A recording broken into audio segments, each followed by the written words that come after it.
Mr. Ray Muscat to say a few words and then hand it over to Rebecca. Over to you, Ray. Good afternoon. My name is Ray Muscat, and I'm the Industry Director at the Tauber Institute.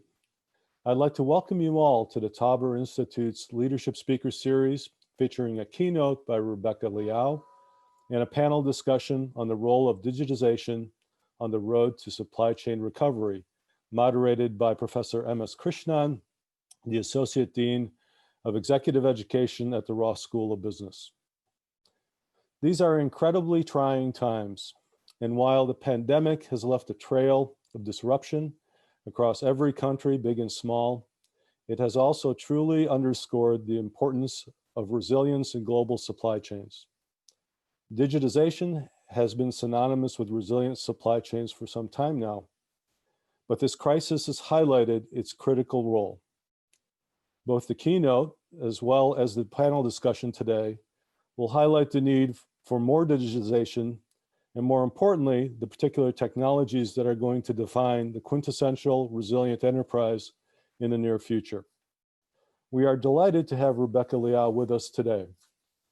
Rebecca is Executive Vice President at Skuchain, a blockchain platform that provides an end-to-end solution for the supply chain. She is also a writer and China analyst. Rebecca is a graduate of Stanford University, where she studied economics, and also a graduate of the Harvard Law School.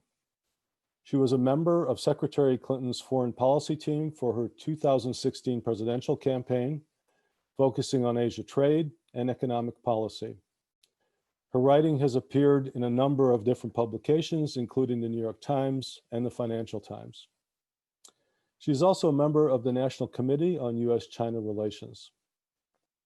Rebecca was previously Director of Business Development and Head of Asia at Globality Incorporated, a B2B platform for AI-powered procurement of professional services.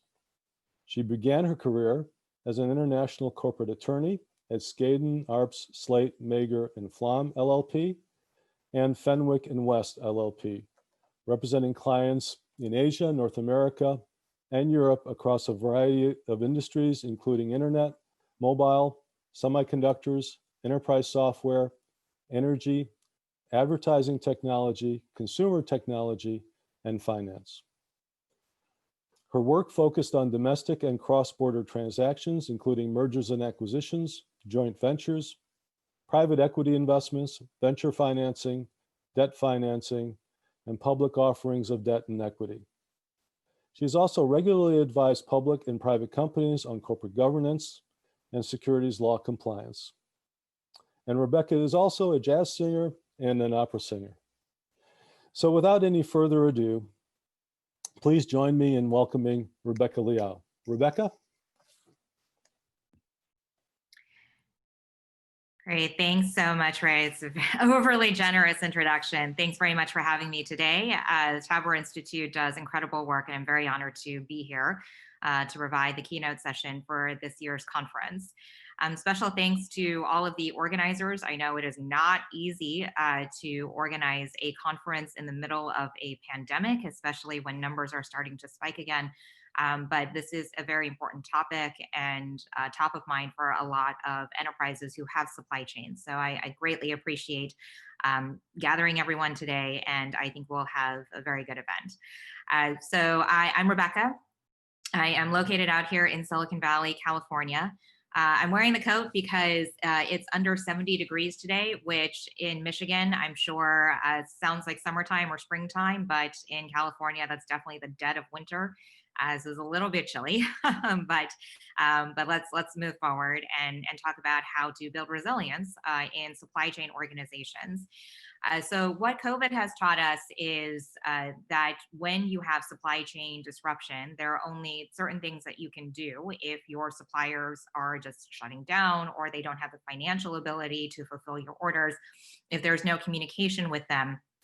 then there's really not a whole lot that anybody can do about that. So what we need is additional visibility in the supply chain. We need more data coming from suppliers, not just tier 1 suppliers who sell immediately into a buyer, but also tier 2, tier 3, and further upstream. Having that data gives you additional visibility and transparency in the supply chain, which will ultimately lead to better predictions and better decision-making as a result. So you need that data. How do you get your suppliers to give you that data? So the first hurdle is that suppliers need to have a means by which to give you the data. So they need to adopt some sort of technology to provide for that. The second, probably more important hurdle is for your suppliers, giving data to a customer is a nice gesture, but there is absolutely nothing to benefit the supplier in that transaction. So the buyer has to create an incentive to procure that data. And that's where financing comes in. So what I want to talk about today is how do you link the two? Because asking anyone to take on a massive supply chain transformation project takes several years. When supply chain disruption hits, as it did during this pandemic season, you don't have several years to respond. You have a few months to put something expedient into place, and then there's a more medium-term and then longer-term program to rethink your supply chain. So I am going to talk about that process today and what it is you should exactly do in order to get that visibility and also to get your suppliers to offer you that data, probably through some sort of financial incentive. All right, so with that, I'm going to go ahead and share my screen so we can walk through today's presentation.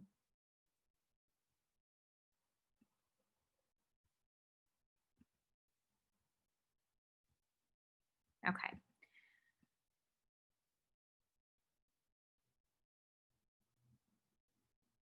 Okay, fantastic. Just as confirmation, can the host see my screen? Yes, Rebecca. Great, thank you. Okay, so the name of our company is Skuchain. I'm co-founder and COO there. I have been working on building this platform for trade finance for the last 5 years. The name of the application is Inventory Control and Finance, but it's also the broader concept that we're introducing into supply chain, which is that you're linking control and visibility with a financial incentive. One of the instruments I want to introduce to you today is called the Dlpc, stands for Distributed Ledger Payment Commitment. This is a digital asset that facilitates the ability to get both data and financing in the supply chain. Okay, so what we're going to cover is, again, this concept of how exactly do you get more data from your supply chain? How do you incentivize your suppliers to give you that data? That's what we're going to explore today. All right, real quick, a little bit more about us. We have a platform called Enterprise Collaborative Commerce Cloud, EC3 for short. This is a comprehensive blockchain platform for supply chain. We're located out in Silicon Valley, founded back in late 2014. We work with large enterprises throughout the world to provide greater supply chain management and control, as well as financing to their suppliers. We are a World Economic Forum technology pioneer in 2019. We were the only blockchain and supply chain company so named because of the comprehensiveness of our platform. So with that, I'm going to go ahead and jump into the actual topic that we're talking about today. Okay, so let's step back for a second, because blockchain is one of those words that a lot of people have thrown around for the last 5 years. And unless you do it yourself or you trade in cryptocurrency, you probably aren't too familiar with what it is. And that is the fault of the industry, I must say, because we have made communication and explanation about this particular technology quite hard to understand. So let's go through why it is that you want to use blockchain in a supply chain context. And this actually speaks to why you would want to use blockchain in any sort of enterprise context. So blockchain is all about secure data sharing. Forget about the technical words that you've heard, hashing and public-private keys and whatnot. Forget about all of that. What blockchain is good for at the end of the day is secure data sharing with a high degree of data privacy controls, okay? So what that means is, say you have a supply chain where you've got a buyer, a tier 1 supplier, and a tier 2 supplier. So from the buyer's perspective, they would love to get more data from the tier 2 supplier about raw material shipments. When are they shipping to tier 1? Do they have enough stock to be able to fulfill an order? Where are they located? What's the origin of their goods? If sustainability is a big goal, then is the supplier meeting sustainability metrics, et cetera, et cetera. So you want that data, but a tier 1 supplier is fiercely protective of their relationship with the tier 2. Oftentimes the identity of the tier 2, certainly any sort of pricing information, is strictly confidential. So how do you get the buyer the data that they're looking for prediction purposes, but still keep the commercially sensitive information about tier 2 hidden? That's what blockchain is very, very good at. So on our system, what happens then is tier 2 uploads their data to a blockchain network. This network is shared among the supply chain. When they upload that data is already encrypted, so nobody can see it. The only people who can fetch that data later, so the people who can actually see that data, are the ones who have permission to see it. Those permissions live on the blockchain network itself. So it's independently auditable and verifiable by all parties, that when you share your data, you have peace of mind that even within individual documents, others can only see what you want them to see. Okay, so that's what blockchain is all about at the end of the day. You hear a lot of variations on why blockchain is a great value proposition for enterprises, but at the end of the day, that is the heart of it: secure data sharing with a high level of granular data privacy controls. Okay, let's move on to the actual heart of the solution here. So we talked about the data piece. Now let's talk about the incentive piece. So incentive is, we're all business people. Incentive is a nice word for money. So suppliers want some sort of cash flow or monetary incentive in order to adopt this technology, put in the resources to train their people on it, and give up their data. Even if that data has extensive privacy controls on it, they're still giving visibility. That is a value to the buyer that the buyer has to somehow compensate the supplier for. So what do we use in this context? The buyer's not going to outright pay a supplier. So what do? Suppliers need supply chain finance, and that comes in various forms, but supply chain finance is essentially the financing that a company gets in order to get paid early on their invoices, or to actually get capital so you can produce the goods that you've promised to produce so that you can sell. Okay, so it's a very particular kind of financing. You oftentimes hear this referred to as trade finance as well. Receivables financing, factoring, these are a lot of the common forms of supply chain finance. But it is an untapped field. Back in 2017, the Asian Development Bank estimated that there is a $1.2 trillion shortfall in the availability of trade finance. So suppliers are hungry for cash flow in order to A, have healthy balance sheets, but B, also be able to just produce the goods that they've been asked to produce. So how do we make supply chain finance / trade finance more available and at competitive rates? So let's talk about the Dlpc. This is, once again, the distributed ledger payment commitment. It is a standard format for a payment commitment on any blockchain network. So as an object, it is 13 lines of data about a transaction. So who is the buyer, who's the seller, how much is the payment for, what is it that you're buying, the quantity, et cetera, et cetera. So this Dlpc can be understood by any blockchain network, okay? It is the basis for a lot of this financing. So I won't go too deeply into the mechanics of a financial transaction for now, but suffice to say that a Dlpc is a new trade instrument. It is a digital asset, not cryptocurrency. It is a digital asset that can be used by enterprises to obtain trade finance, and it is accepted by banks as such. The standard was something created by Skuchain in partnership with BAFT, which stands for the Bankers Association for Finance and Trade. They are the largest trade association in the world for transaction banking, which supply chain finance falls under. They're located out of Washington, D.C., and they set the best practices for this industry. So how do you use a Dlpc exactly?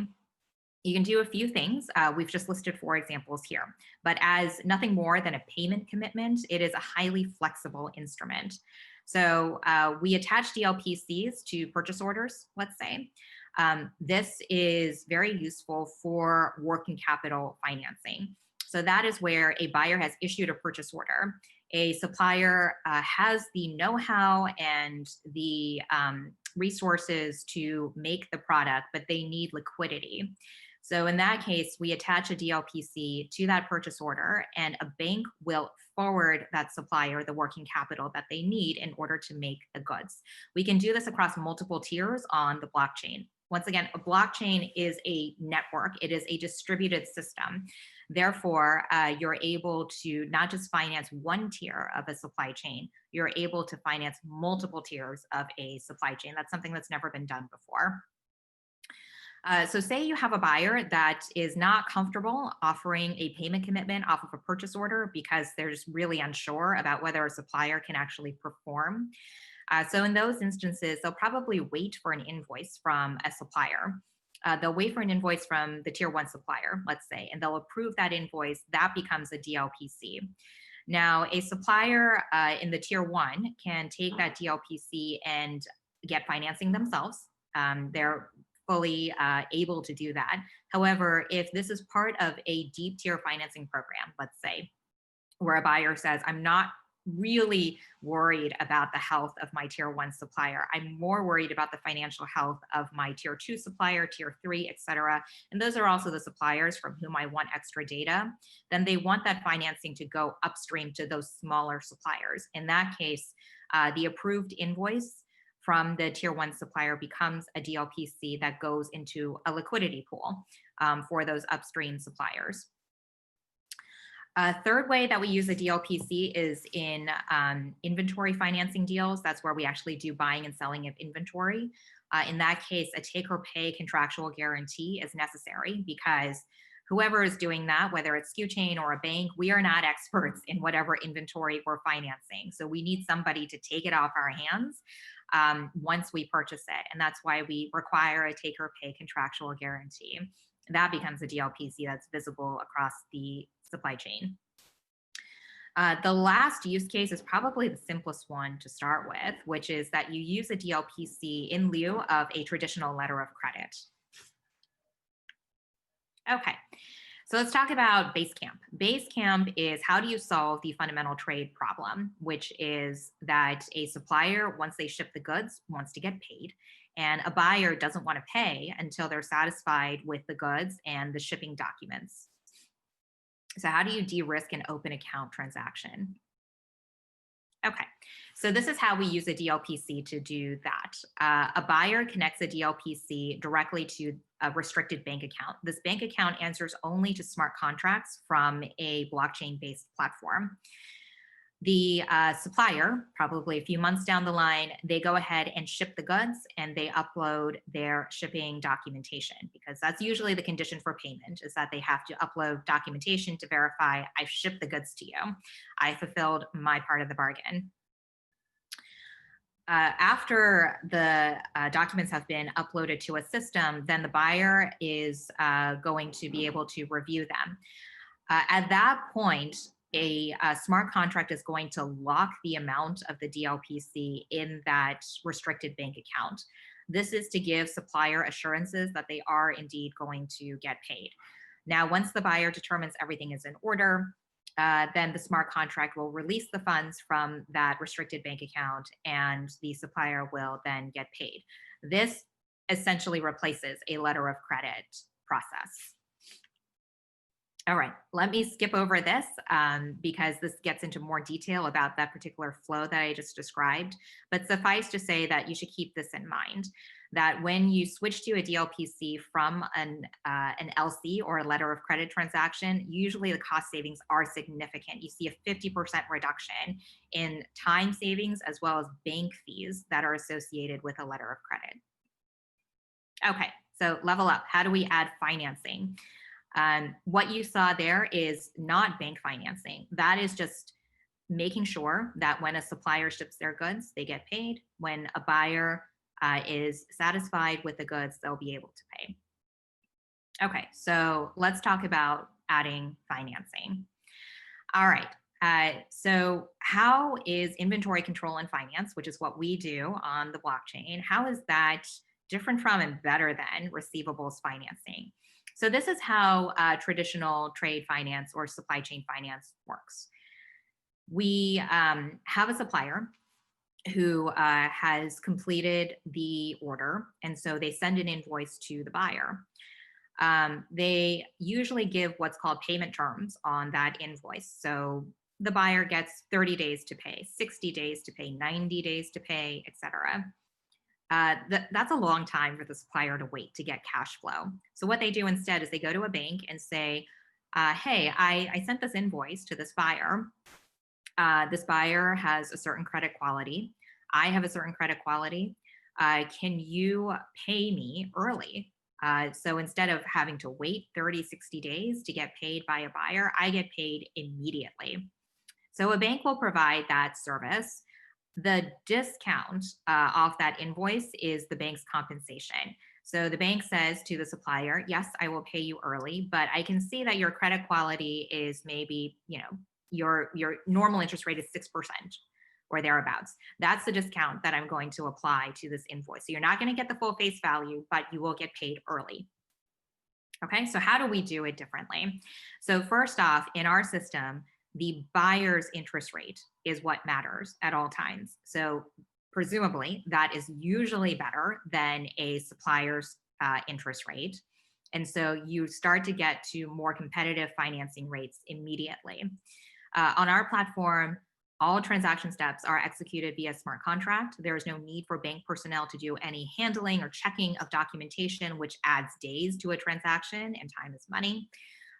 So you're saving both time and dollars by using technology instead. Usually in supply chain finance, again, you can only finance the tier 1 supplier. So this is the immediate supplier who sells to you. With a blockchain system, you are able to finance upstream in the supply chain. So tier 2, tier 3, et cetera, all the way up to the raw material supplier. And then I'll just mention for inventory buy sell only. Inventory buy sell transactions are, again, where you're actually buying inventory from a supplier, holding on to it until a buyer actually needs it, and then selling it to the buyer. Using inventory control and finance for that transaction results in risk mitigation. You're mitigating against the risk that the supplier goes bankrupt or that there is non-performance on that contract. Okay, so how do we do inventory financing at scale? You can do these transactions with a lot of people, a lot of due diligence, a lot of time. How do you use technology to do it at scale? Okay, so I won't go too deep into all the mechanics here in the interest of time, but a typical transaction involves either a bank or special purpose vehicle purchasing inventory from a supplier and then holding title to it until a buyer is actually ready to use it. On our platform, we are able to match the individual item of inventory with its supply chain transactions. So from the perspective of a bank that is providing money for this transaction, they understand that what they thought they would be financing, they are actually financing. The cost of doing this transaction, again, is based on the buyer's interest rate. It's no longer the supplier's interest rate that matters. It's going to be the buyer's interest rate, and that should result in significant cost savings for the supplier. So we're reaching that incentive to get the supplier to give up their data. Okay. Real quick on tracking inventory. I'm sure you've heard a lot about how blockchain is really great for tracking inventory across the supply chain. So we agree with that. We have something called the inventory tracker. Having said that, unless you are an enterprise that has enormous control over your supply chain, so you're somebody like an Apple or like a Cisco, inventory tracking on its own is very, very hard to implement because you have to, again, get data from your suppliers and work with their existing tracking systems. So we don't often see this as a standalone solution for an enterprise that's looking for more control in its supply chain. It's usually mixed with inventory financing or some other form of supply chain finance. But suffice to say that you can track inventory on the blockchain quite successfully across a supply chain ecosystem. And more importantly, most applications will offer some granularity of how the inventory is actually being transformed. And Skuchain holds the patents on that. Okay. So that was inventory financing, the inventory buy and sell transaction. Let's talk about deep tier financing. So this, I think, becomes quite effective for actually getting the data that you want from the deep tier of the supply chain. Again, this is tier 2, tier 3, tier 4, etc. Okay. So this is how it's currently done, that it's, from tier to tier, from point to point. So a buyer issues a purchase order to a tier 1 supplier. Tier 1 turns around and issues a purchase order to a tier 2 supplier, and they send invoices to their respective counterparties. That's how current trades are done. Now let's look at deep tier financing. So in this case, a buyer is issuing a Dlpc, so a payment commitment, off of their purchase order. A bank sees that, and they are able then to take that Dlpc and perhaps combine it with a bill of materials, so they know how much a tier 2 supplier is actually contributing to the final finished product, and they're able to loan to tier 2 the money that they need in order to produce the goods off of this Dlpc. The big problem in trade is fraud. And so when you try to do this before, say a tier 2 raises their hand and says, I'm a component maker, I swear that I am part of the Apple supply chain. So can you please give me Apple's interest rate? Any bank that they go to prior to having the system would not take that seriously. But now when you have a blockchain network and that Dlpc is on the network, and it is attached to an Apple purchase order, then the tier 2 says to the bank, I am part of the Apple supply chain. Here's a bill of materials. You see that Dlpc. I would like to have some cash to sponsor the production of these goods. Then the bank is able to not only give that loan, but give it at Apple's interest rate. Okay. So that was an instance in which we are doing financing off of just a purchase order. But as I mentioned before, not every buyer is comfortable with that. Some buyers require that you ship the goods first and issue an invoice before they offer any sort of financing. So this is what happens in that case. Any accepted invoice from a tier 1 supplier becomes a Dlpc, and it goes into a liquidity pool that probably is in the custody of a bank. So tier 1 leaves that Dlpc in the liquidity pool so that suppliers upstream can get financed. So say a tier 2 supplier sends an invoice to tier 1 and says, I would like to get paid early. So tier 1 goes ahead and accepts that tier 2 invoice. They do not pay the tier 2. At that point, tier 2 goes to the liquidity pool and gets paid early at the buyer's cost of capital. And then later on, the liquidity pool that's hosted by the bank will settle with the tier 1 supplier. Okay, so we went through a lot of different financial structures, but the point being, if I can back up a bit, so to give you guys a summary of a lot of content that we covered today, what is blockchain good for in the supply chain? It is all about secure data sharing with field level encryption, also known as very, very granular data privacy controls. So in the supply chain, if you want more data from your suppliers, you have to make it easy for them to share it, and you have to assure them that whatever they don't want you to see, you will not see. That is what blockchain is very good for. And therefore, it's a great rails for improving visibility in the supply chain. Now, how do you incentivize your suppliers to actually give you that data? And that's what we talked about now. What are the forms of supply chain finance that blockchain can enable? So we talked about inventory buy sell. We talked about deep tier financing. We talked about just straight making sure that the buyer can pay the supplier once they get the goods. So replacing the function of a letter of credit.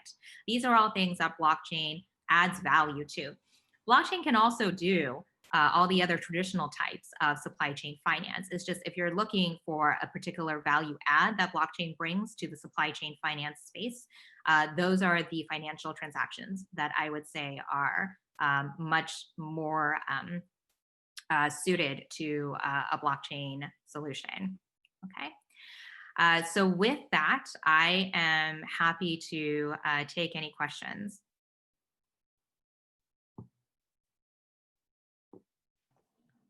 Thank you, Rebecca, for such an excellent presentation. We have one question that we got live. Okay.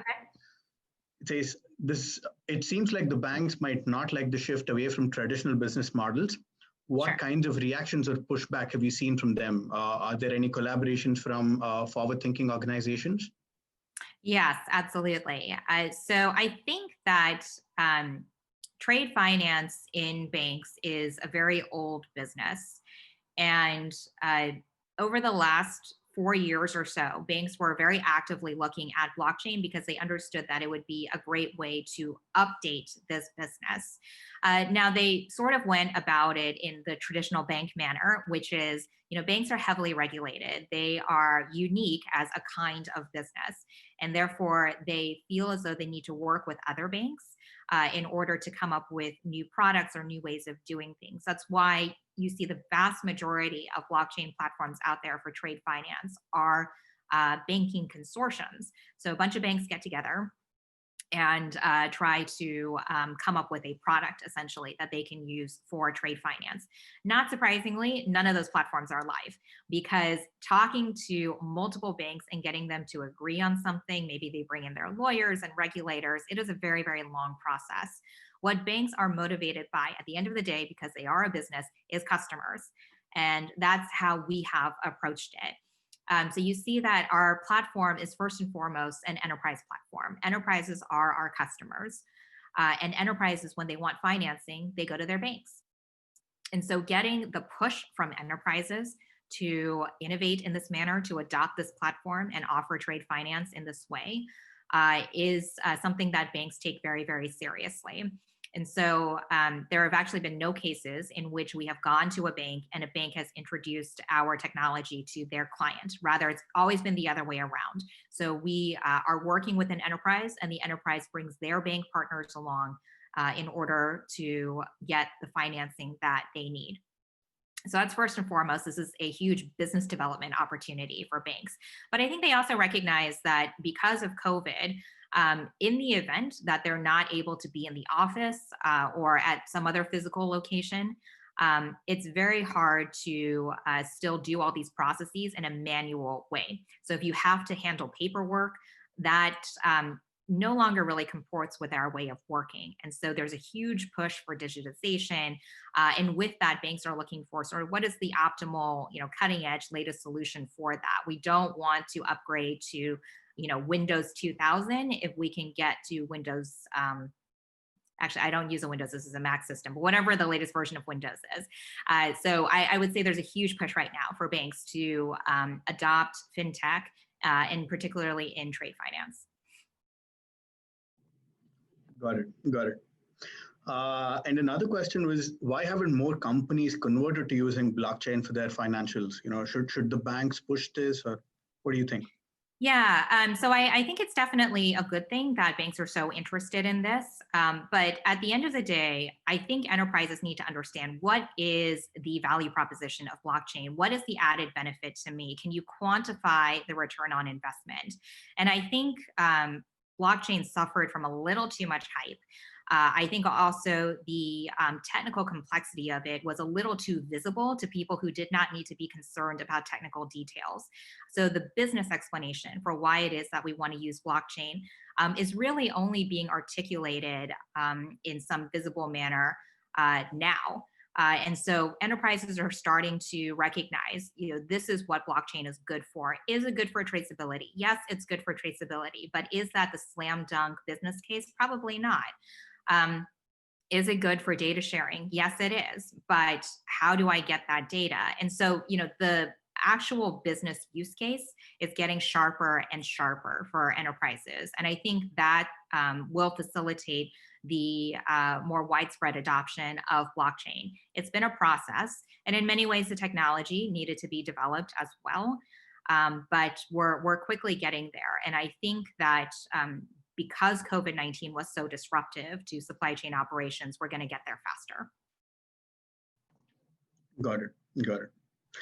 We also have some questions that we got in advance. And one of those talks about how many of the manufacturing hubs around the world are situated in places that are, I won't say poor countries, but then, not exactly first world countries.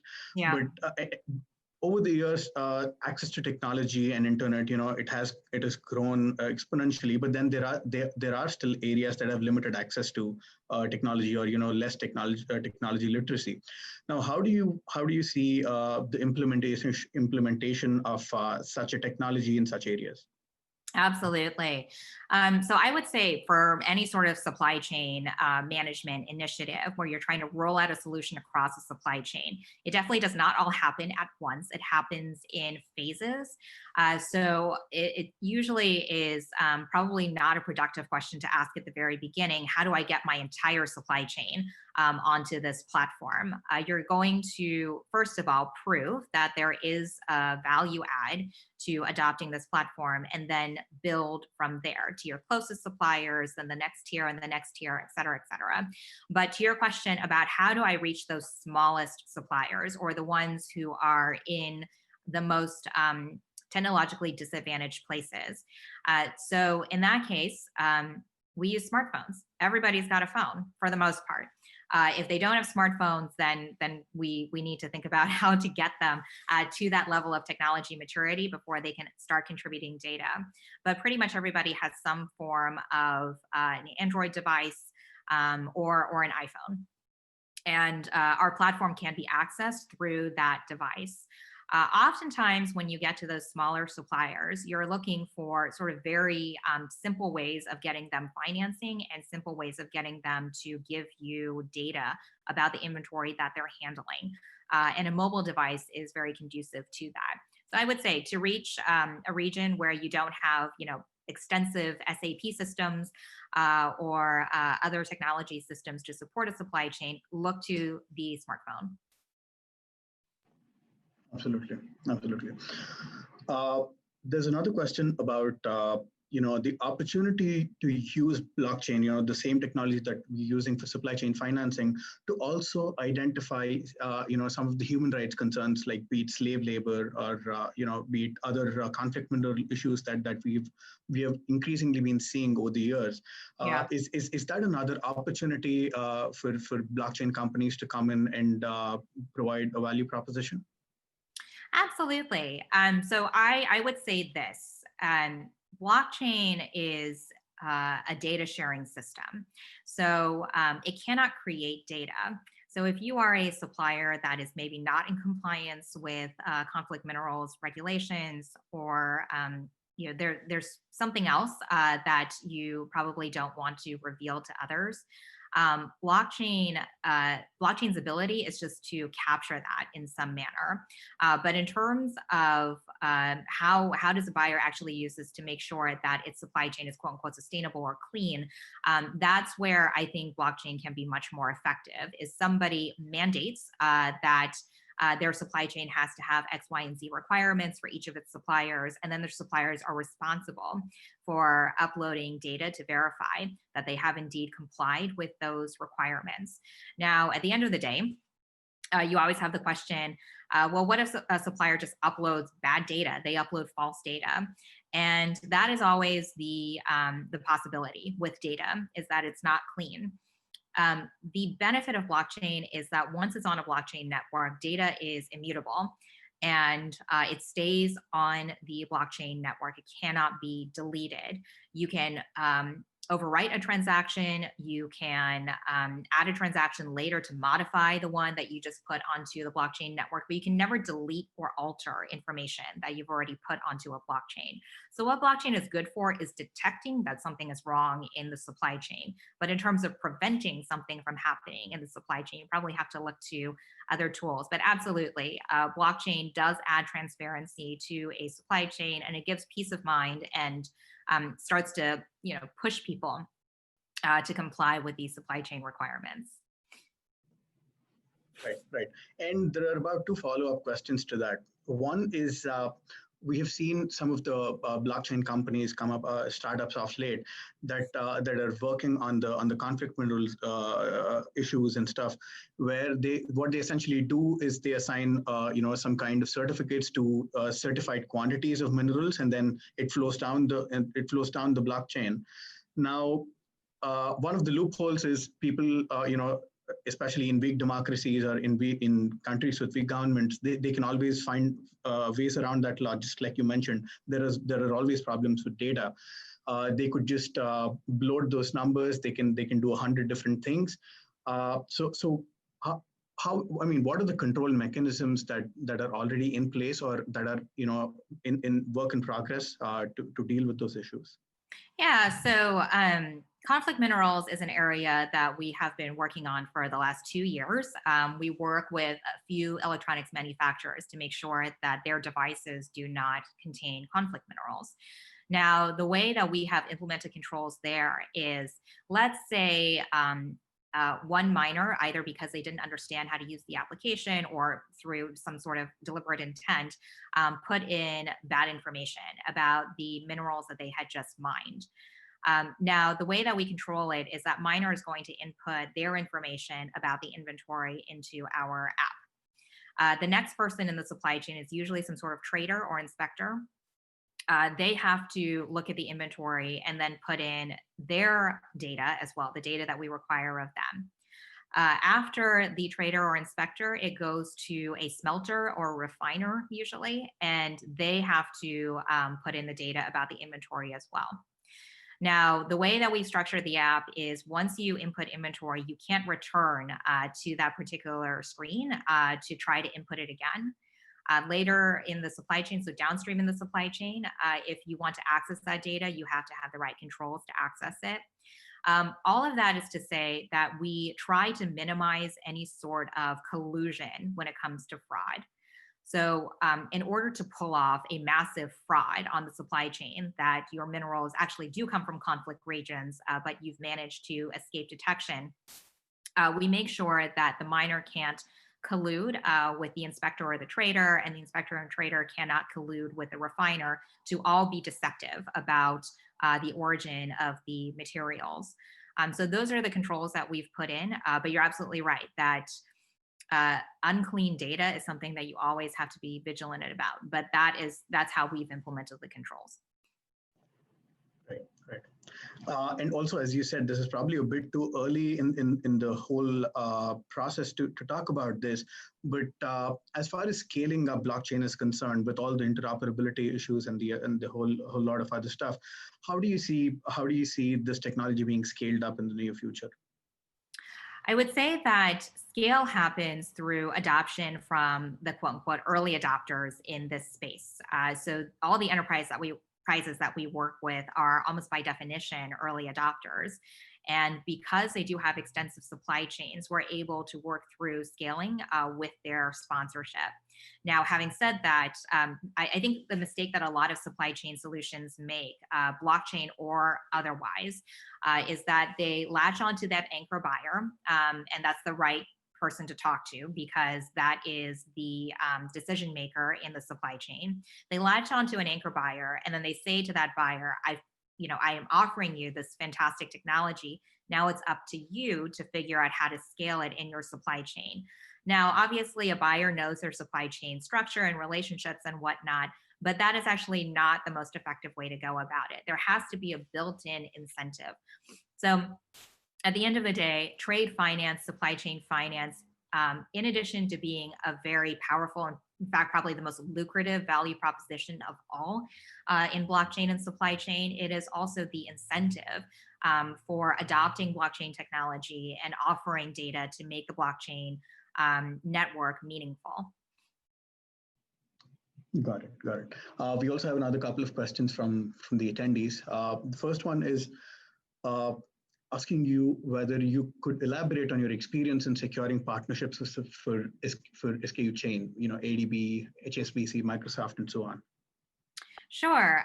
So we've been very, very fortunate in the sense that most of our relationships have been incoming. So people will reach out to us, or prior to this COVID period, we were quite active on the conference circuit. And so once you speak at a panel or you give some sort of talk or presentation, people at these companies would come up to us afterwards and the relationship would start there. So I would say that for us, marketing, if you will, has not really existed. We haven't paid a dime for marketing. We haven't gone through traditional marketing channels. We certainly don't try to distribute ourselves in the classic way that an enterprise SaaS product would. Instead, we recognize that blockchain is cutting edge technology. We are still early on the curve. And so what's much, much more important at that point are two things. One is providing thought leadership. So because we have talked with so many supply chain operators and listened as hard as we could to what their pain points are and what they're looking for in their technology solutions, we're able to provide that thought leadership. Because of theft and ICC and WTO, other organizations, we've also been active in the governance organization space. And so we're able to provide a unique perspective. And we would definitely want to share that with the industry and educate as many people as possible as to the potential of this technology. So that's the first, probably most important thing in terms of getting in front of partners. The second most important thing is related to that, which is, we're out there talking to supply chain operators, and whether a deal happens or not, feedback is incredibly valuable. And that has gone into the product itself. Our product team works on release cycles that last maybe 2 days to a week. So iteration on the product is incredibly fast. And that's really important for an early stage product, because if you build something that is not responsive to people's needs or that actually addresses their pain points, the fact that you're offering digitization is not going to be enough. So it has to be a product that they actually love and are excited to use on a day-to-day basis. I know operations can get very tedious and boring, but you want to be the best part of somebody's day if you're providing a new solution. And we've worked very hard to build a product that does that, just by listening as hard as we could to any customer or partner lead that we come across. So I would say those are the two main things that have led to the customers and the partners that you saw on that first slide. And I'm sure that you could probably say, some variation of those two things for any sort of industry project that you're trying to begin, but that's the strategy that's worked for us. Got it. The other question we have is, would the adoption of blockchain increase our need for data storage solutions? Yes. Blockchain is cloud heavy. So I would definitely say that cloud has done very well in the last few months because of COVID-19 and people need to support remote work. Cloud is essential for blockchain. I mean, other solutions have tried to do it on-prem for security reasons. Sometimes enterprises require everything to be on-prem, but I think everything is moving to the cloud at this point. And so definitely cloud partnerships become very important. Right. And another question, this is probably a bit broad. after COVID, many organizations are talking about reshoring production and moving their production out of Asia Pacific. Mm-hmm. Now, what are your opinions on that matter? Would it really help companies make their supply chains resilient, or what's your take on that?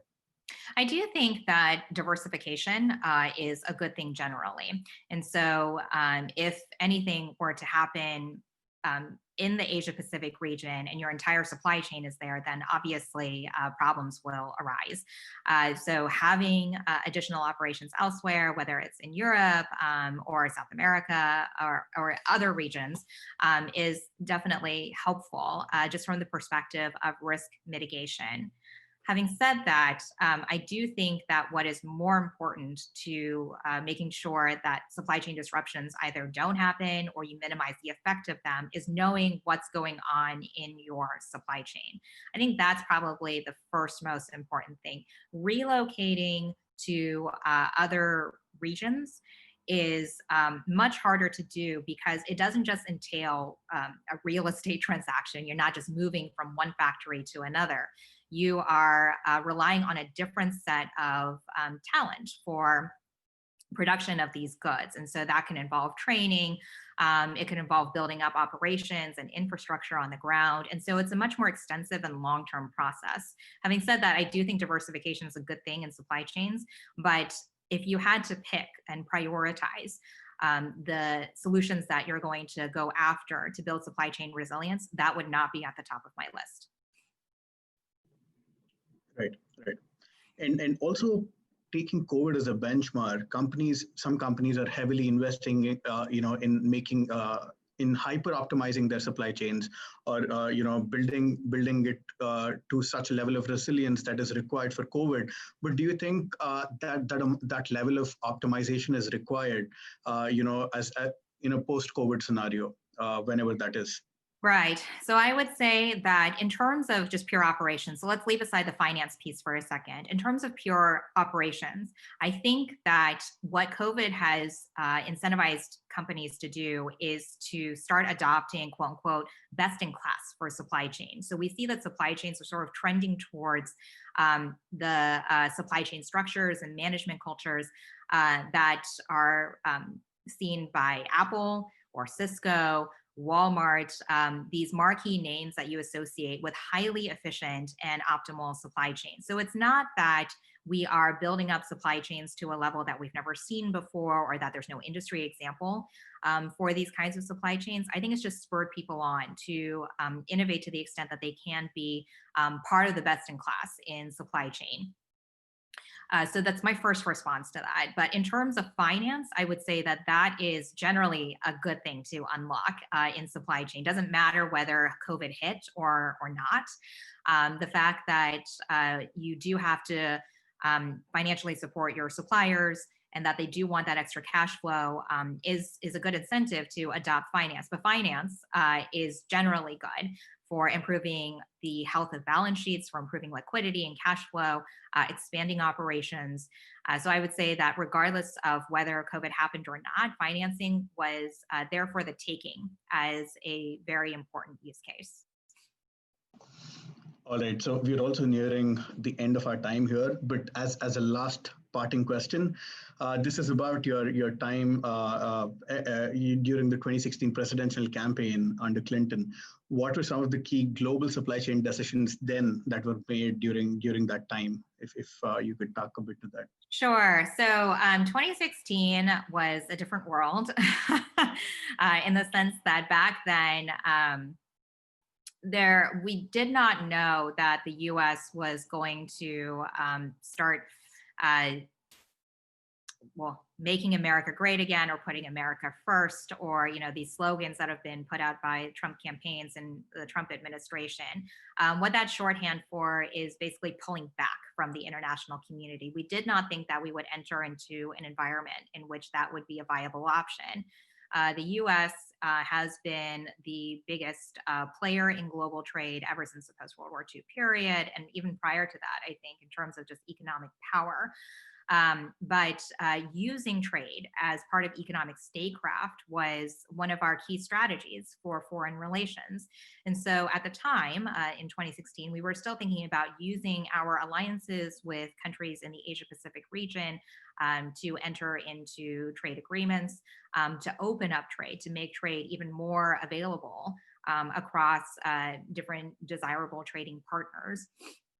So that's where we were in 2016. Needless to say, since 2016, the world has changed a lot. We've gone through a few trade wars, and that ultimately, regardless of what technology is out there, has a dampening effect on trade volumes. So we'll see what happens over the next few hours, I guess, or over the next few days. But my bet is that we're going to enter into a new understanding and perspective on global trade and a renewed interest in working with allies. So I wouldn't be surprised if over the next few years you saw a push to enter into more partnerships and alliances, business alliances with companies that are located in countries that work closely with us. So the earlier question about reshoring supply chains, for instance, or diversifying supply chains away from Asia Pacific, those are all questions that are going to become more and more pressing over the next few years. But having said that, we will, I think, return to a much more robust trading environment. Excellent, excellent. It was a great presentation and it was really nice talking to you. Thank you so much, Rebecca. Thanks so much, Skuchain. Thank you to everyone. Thank you so much. So we're going to take a quick 10-minute break now until 2:10 p.m. And once we are back, we'll get started with the panel discussion on digitization moderated by Professor M.S. Krishnan. So until then, just be back, grab a drink and be back. Thanks. My name is M.S. Krishnan. I'm a faculty member here at the Ross Business School at the University of Michigan, and I'm in the technology and operations area. I've been always fascinated by in the intersection of technology and business issues. And today we have a panel discussion. We have esteemed panelists to talk about the role of digital technologies and digitization in the supply chain recovery after the pandemic that we experienced. In fact, we are in the recovery process, I would say. As we can connect, from a consumer standpoint, from a supply standpoint, there are so many aspects of what all the industries across the board went through. And we all, I think, probably unpleasantly remember those long lines in Costco or grocery stores and, kind of running out of toilet papers. Those are all the demand shock issues that hit supply chains across industries. And then we also experience, bottleneck issues where there is supply constraints, as we saw with, I think, a couple of meat processing plants being affected that totally, stopped distribution of meat across the distribution channel. And so there are so many stories. Of course, you go to healthcare, we all know about the PPE, shortages and supply chain issues related to that. So a lot to talk about, and we'll be focusing on, the role of digitization, on how digital technology has been of help to companies and what are the various strategies and, initiatives that companies have adopted. And as I said, we are indeed thankful to our panelists. Thank you all first for making time on a Friday afternoon for our students. And let me actually start with the introduction of our panel members first. I think it is listed in the alphabetical order, not in the Zoom, Hollywood Square order in my screen, but I'll go with Ayush Mathur. Welcome, Ayush. He's the Senior Business Efficiency Consultant from Blue Cross and Blue Shield, and Ayush is an alum of University of Michigan from biomedical engineering, and he's got a rich experience doing digital transformation and also building operational excellence at the insurance industry. And in fact, his team's work has got a lot of global recognition, and we look forward to hearing from him. Second, we have Josh Mellinger. Josh, welcome.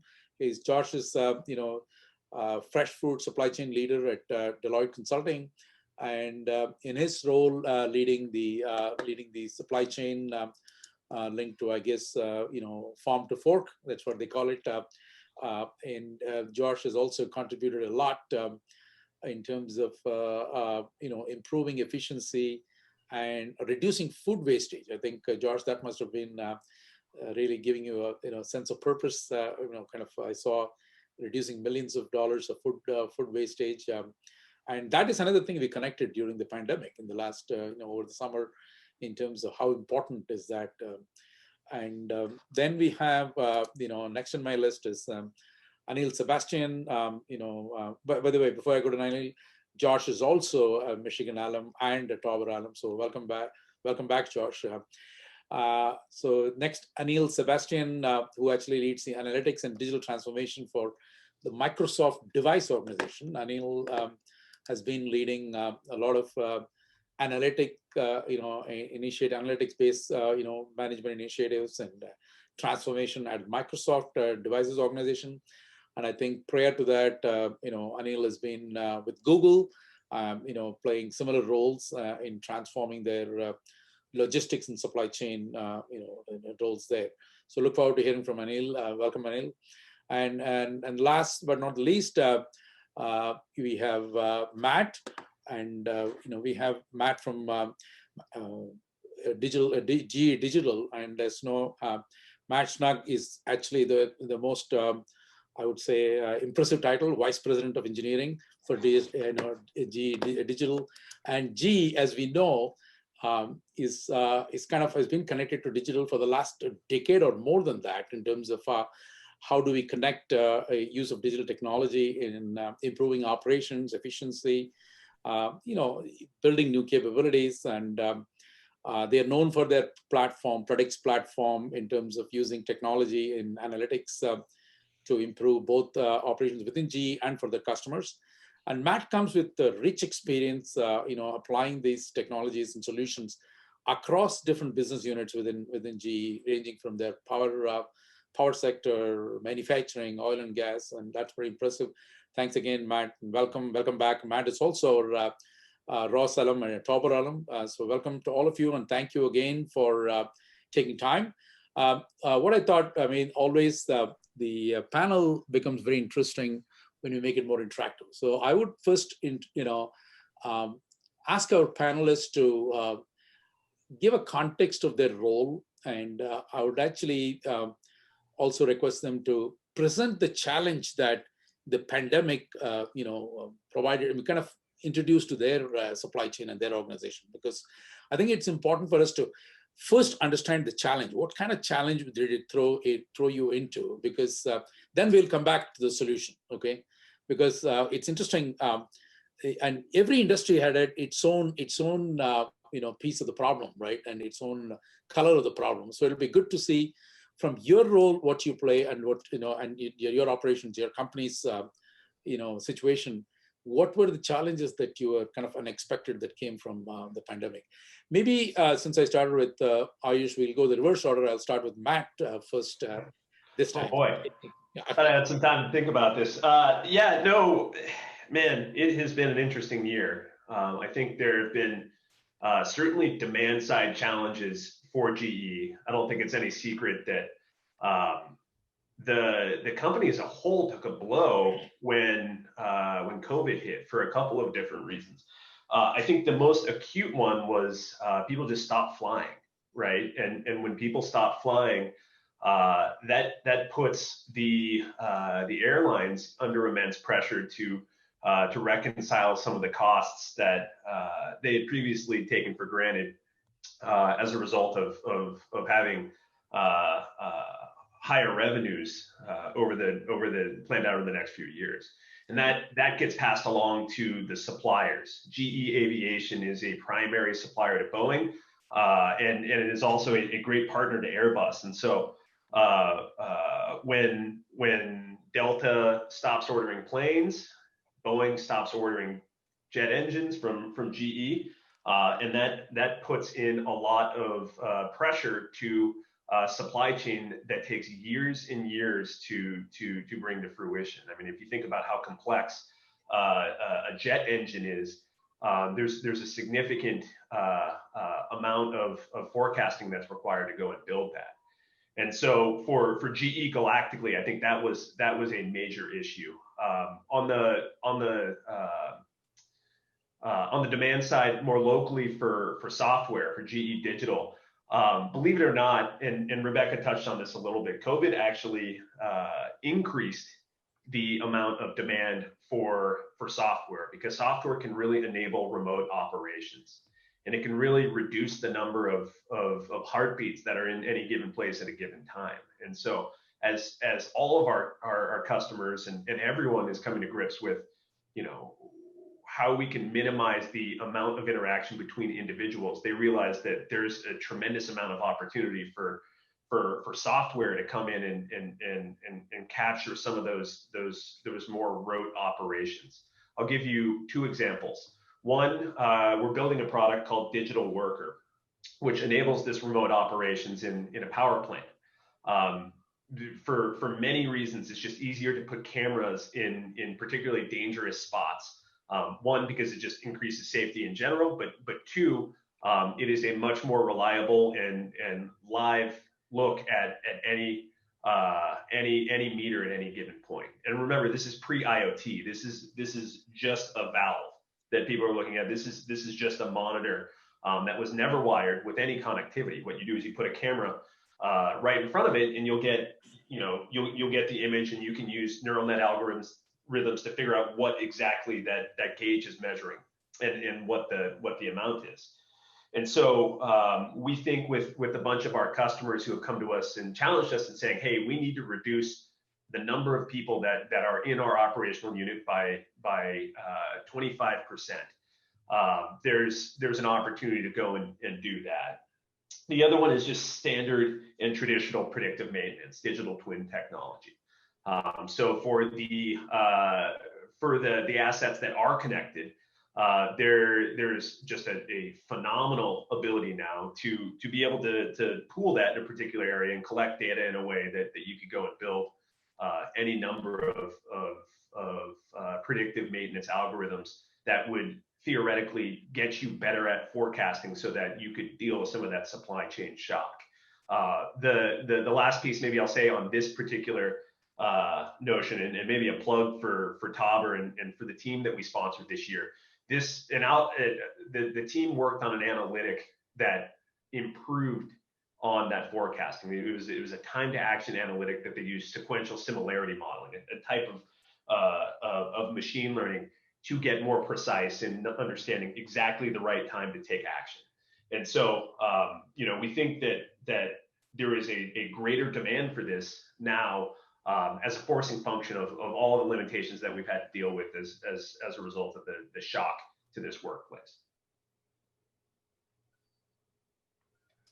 Wonderful. Thanks, Matt. And same question, Anil.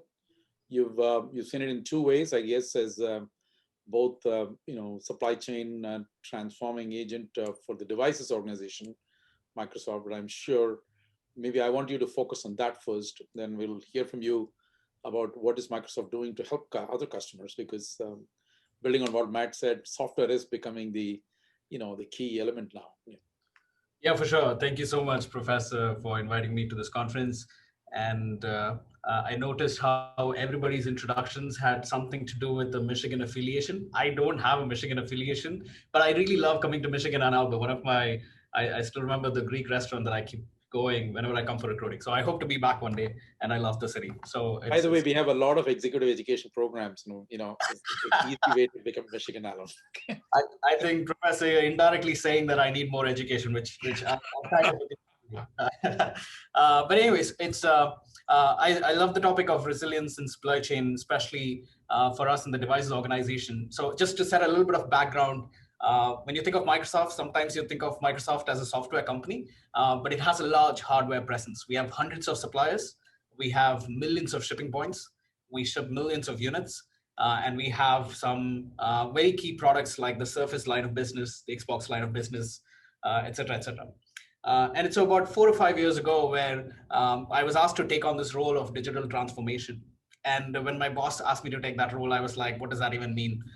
So he was like, oh, maybe we chose the wrong person. But what he told me is that, hey, look, we're going to increase our supply chain and we're going to come out with a lot of new products. And the way we run our business today is extremely manual. We don't have the right systems. We lack visibility. And so we want to think about a future where we sort of know where everything is. We are sort of able to make decisions by looking at demand and being able to respond to it quickly. And so we went about a journey and set up systems, automation, data, and all of that. And it really came to life this year when the pandemic hit. I think both, even when I was back in school and even when I go for presentations, we talk a lot about efficiency and optimization, right? Many of you all may even have classes in optimization and a heavy emphasis on lean, just in time, and efficiency basically. But what we realized during the course of the pandemic is a heavy focus on efficiency sometimes sacrifices your ability to be resilient. The toilet paper example is a classic example. The companies that were built around building toilet paper so efficiently and almost just in time, especially it's an interesting product. It is cheap to manufacture, but very thin margin. And you also don't want to carry a lot because it takes a lot of space, which was suddenly got crushed with the surge in demand. For us in our supply chain, we started seeing a rapid surge in the demand for Xbox accessories, laptops, as and when people started going into work from home mode. We also had to flex our supply chain capabilities to go and procure protective equipment, masks, and all that for hospitals and organizations around. We even delivered a couple service hubs directly to Boris Johnson at 10 Downing Street. So we as a supply chain got extremely strained, and we were able to flex primarily because of our abilities that we invested in, our systems. And we've gone from a supply chain that was essentially mostly manually run to one where we have almost clear visibility to our product end to end, right from suppliers all the way to customer. And we were able to flex almost efficiently to changing demand patterns. And I was talking to somebody about 2 weeks ago from Singapore, and when I mentioned this example, he told me that his son was trying to order something for the house, including toilet paper. His Xbox controllers came in faster than toilet paper. So that's probably because we had a bunch of inventory. But nevertheless, goes to say that how sometimes we've got to figure out how can we add the right buffers. Maybe that's the right way to manage resiliency, but also how to sense signals to then take decisions accordingly. Great. Yep. Thank you. Thanks. Now let's go to Josh. I think building on that, I think the insight shared by Anil, I thought the business that you are in is in classic low margin and perishable goods, importance of efficiency in supply chain, I think would be very important. How did you, I'm sure you faced some aspect of that as well. Yeah, of course. Listening to the other panelists talk, what I realized was I had the benefit of not actually having a supply chain. So it's nice to consult on other people's supply chain in a moment of crisis.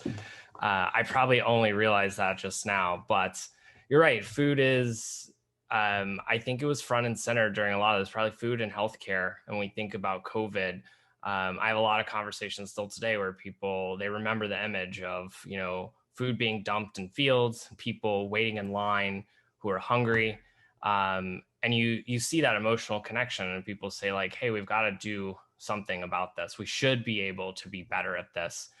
And honestly, it's been a while now. We're pretty far into this since you did my intro, but I think about the fact that as a Ross alum, I was actually I started my career off in energy as a resource efficiency guy. So I also love listening to us talk about efficiency, and made it to a world of food and kind of a unique path, looking at food waste as a resource. So I've been working on the problem for a long time. And my role at Deloitte is about bringing innovative solutions that connect the value chain in new ways. So different technologies that allow us to change what we buy and who we buy it from, how to pay for it, how to move it, and ultimately creating, similar to some of the things that Matt was talking about, a digital twin kind of version of food. So we have, a sensory kind of perception of the quality of food. We're using, technology such as IoT or satellite data to start off with, and we're connecting it using cloud or blockchain kind of all the way through, and using AI and machine learning to talk about how we interpret that and ultimately change action. I think your question a little bit as far as the supply chain and food goes, I would say the evolution for myself, and I think this industry, is we really blurred the boundaries of what the food supply chain was. I think everybody listening probably thinks about the fact that you could buy groceries in restaurants. Here in Houston, some of my friends who are chefs have their meals in grocery stores. So it's like we turned grocery stores into restaurants, we turned restaurants into grocery stores. We had this flexibility kind of challenge, but with that blurring, I think that left us in a situation where we had to think about resiliency in new ways. The clients had to think about how they forecast and where they want to move product to, and ultimately, I think that for food, and maybe other industries will be like this, I think we're at a tipping point where we've kind of have two options for a food system, which I don't know if the food supply chain was broken by COVID. I think we had a broken food supply that we use technology, great technology, to move food across the world in ways that we probably never imagined, right to the brink. And now we have a situation like COVID, which allows us to look at our food system, the way we think about feeding people, and decide, do we want to innovate? Do we want to use these digital technologies to innovate ourselves back to where we just came from? Or do we want to take digital solutions and talk about where we can go as an industry so that the next time we have a challenge, we're not talking about, hey, food is this low margin product, or toilet paper. If you're kind of tallying up at home, it's like, these are both things that you probably really like and need a lot of. So we got to think about value in a different way. And we have the opportunity, and I'll let the other panelists talk as well as people ask questions about how we can do that. But those are the big things for me: the blurring of the boundaries, this unique, we can put solutions together to connect product and people in a physical world, and how we choose to go forward. Great, thanks, George. And that's really interesting. The tipping point. I mean, let's come back to that. I think I have some questions on that. As Josh mentioned, please, if you have questions in the attendees and audience, please do share the same. I'm assuming that I look at the chat, or Shashanka would actually inform and put that in chat. I'll look for questions there. And now going back to Ayush, it's very interesting. I mean, in the healthcare, we all know how healthcare is, affected. And we read a lot, we experienced, we watched a lot of news, and I mean, we kind of about the PPE equipment shortage and the supply chain and the challenges, frontline healthcare providers are going through. But insurance industry, health insurance industry, that's been, I mean, at least for me, that problem in that area has not been as clear as it has been in other physical chain, supply chain in healthcare. So can you tell us from that context, since you're sitting in the insurance business, what has this done to your supply chain, and how is it affected? Yeah, absolutely. First and foremost, thank you, Professor, and the entire Tower Institute for setting up an event like this. I know how challenging that is in the craziness that is our world. So again, thank you for tagging me. All credit goes to our students, by the way. Oh, yeah, I know. I remember going through this program, and I remember how much effort it takes to set these things up in person, let alone virtually, right? So just a shout out to that entire team. But Professor, you bring up some really interesting points, and I think Josh made a lot of interesting comments in the food industry that I think are directly relevant to the healthcare industry, let alone the health insurance industry. When you think of healthcare, right? Let me give some context to the industry itself. The supply chain itself is very complex, right? And it's spread across so many unique entities. Health insurance companies being one of them, right? Hospitals, provider organizations, pharmaceutical companies, public health entities. It's all over the place, and there's that list can go on and on. And really, the goal collectively of all these different entities is to deliver the right care and the right services to patients, either retroactively in case of an event, or proactively to prevent health issues. And so when you think of all these different players coming together, and what health insurance as an industry, what their role is, I kind of I use this analogy of health insurance provides the oil to make the healthcare ecosystem run, and that oil is the money, right? It's the pooled risk of these members, are these individuals across the country, pooling the money, pooling the risk into these health insurance companies and these plans. And really, if you think historically of how this entire ecosystem has evolved, it's all evolved so unique and siloed, independent of one another. Health insurance is its own bubble, right? We contract out our facilities and providers; they're in their own bubble, and there haven't been too many instances of true collaboration across the end-to-end value chain, right? You see a lot of them in these more kind of unique disease condition specific areas.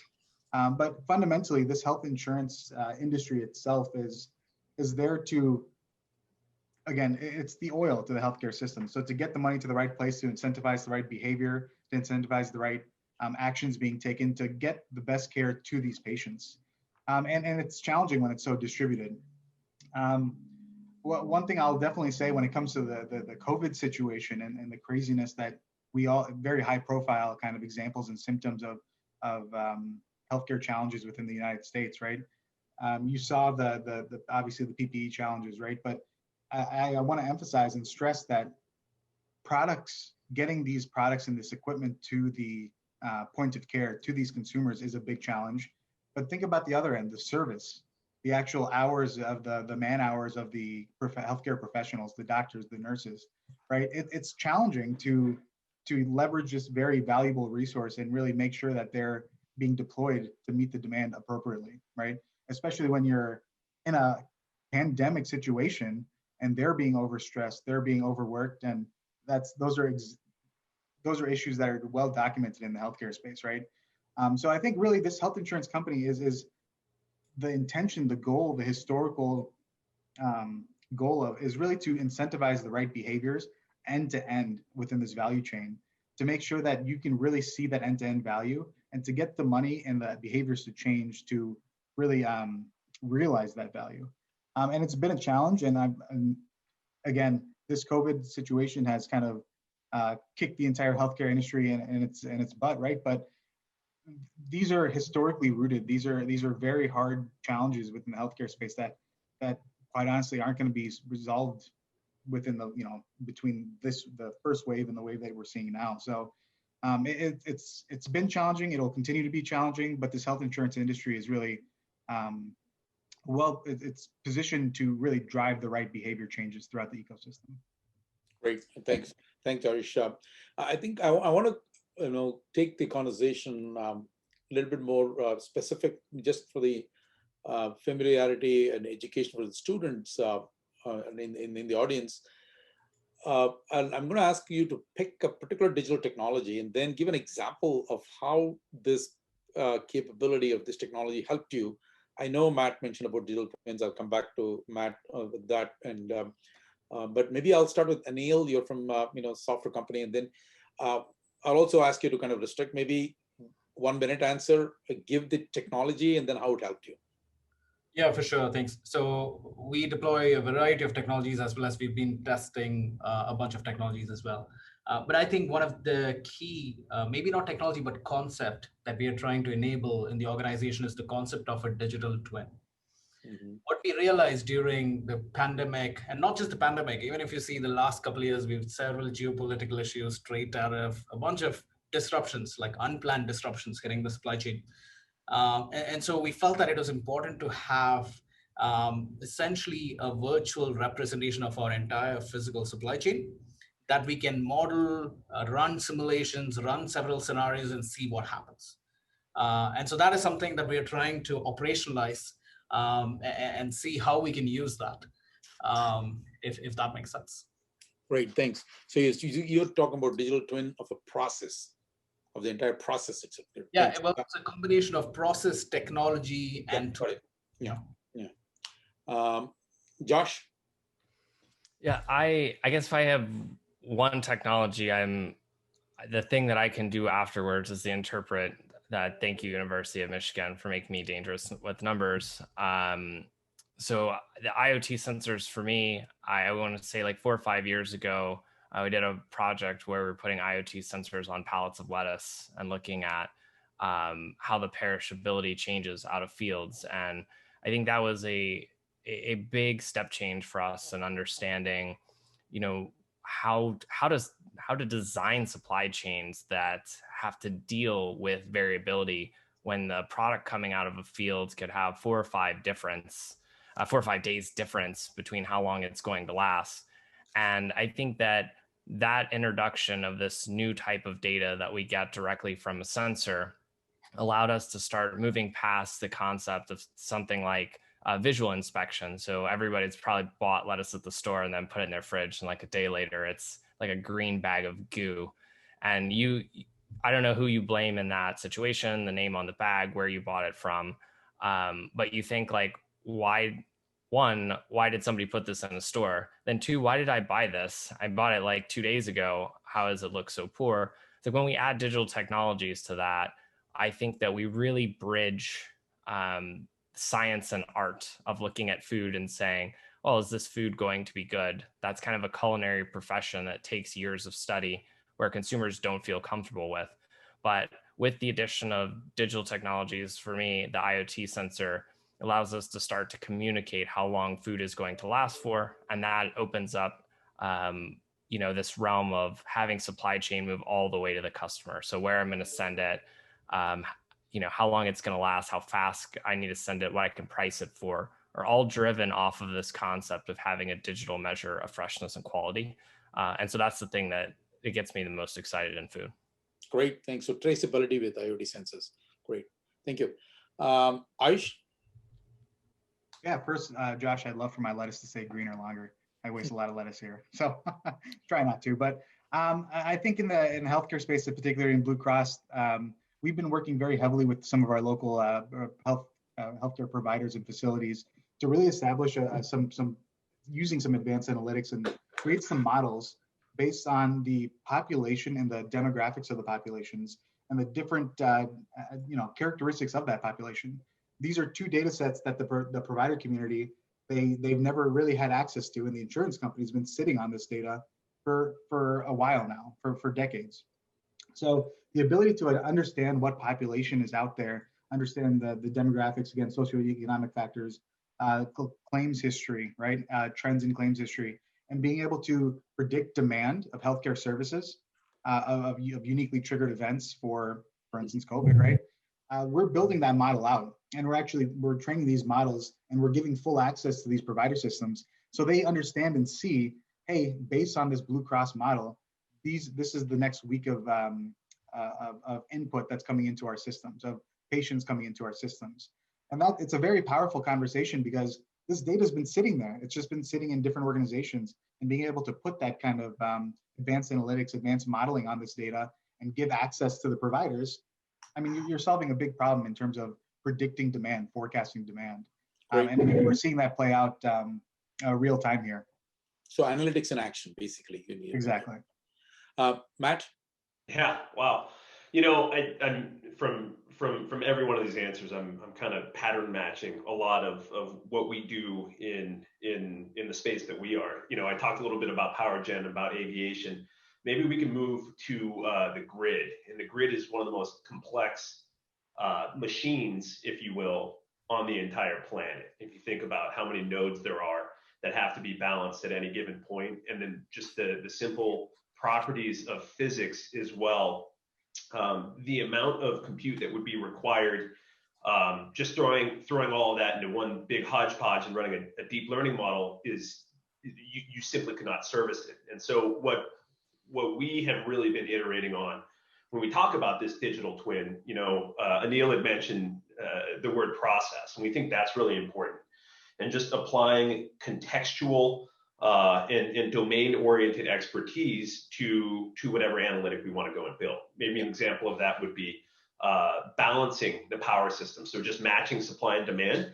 If you don't have a really good understanding of every node in your system and how it interoperates with each other, you're just never going to be able to do it in a way that will allow you to have a low enough safety stock that saves your customer money.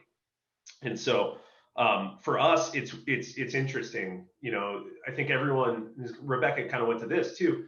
Everyone jumped to advanced analytics. Everyone jumped to these really sexy tools, and we forgot a lot of what got us here in the first place, right? And truly understanding, you know, how these things work. And I think our technology and really the way that GE thinks that it can provide value to its customers and to its internal customers in its business units is the fusion of the domain orientation, the understanding of how electricity works within a power grid, and then those advanced analytics. And so, you know, everything that we do, everything that anyone on my team goes and builds, that's what I challenge them with, is what problem is this solving? How are we helping our customers do their job better? And what pain points can we directly address? Not, all right, well, is this a long short-term model? Is this a neural net? Like that's irrelevant to us. It's truly about solving the problems themselves. Got it. In fact, there is a question from the audience I think I'm going to direct this to you, Matt, because question says, GE Digital has been very active in digital twin space, especially in the renewable energy sector and predictive maintenance. How do you see this developing over time? And what's the big picture that GE or even the industry, for that matter, is focusing on here? Yeah, I think maybe two things. One is additional context in the digital twin itself. Like, I think everything with the digital twin started with a single asset, and it started with a big jet engine or a gas turbine. And the reason for that is that, you know, if it's a $4 million gas turbine, extending the life by 4% is material. And so, you know, that space by and large has been penetrated, and it's pretty immersed right now. We'll find better ways to squeeze more life out of it, but by and large, that's, you know, that'll hit an asymptotic ceiling at some point. Really, where, you know, I think Anil had touched on this a little bit. Digital twin should not just be focused on a singular asset.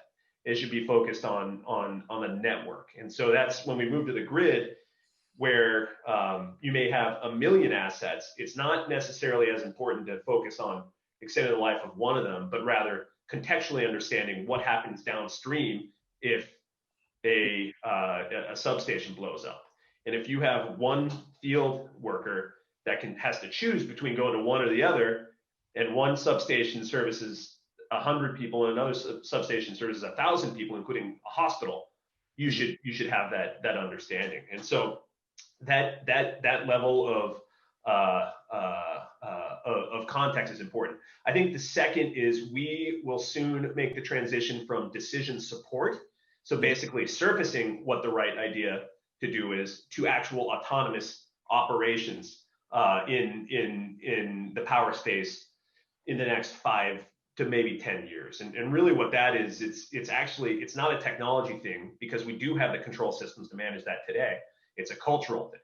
It's the utilities and the people that are working in the control room that say, gosh, you know, this analytic or this technology is a black box. Do I really feel comfortable letting my digital twin technology do a lot of my job? And heaven forbid, what happens if it's wrong?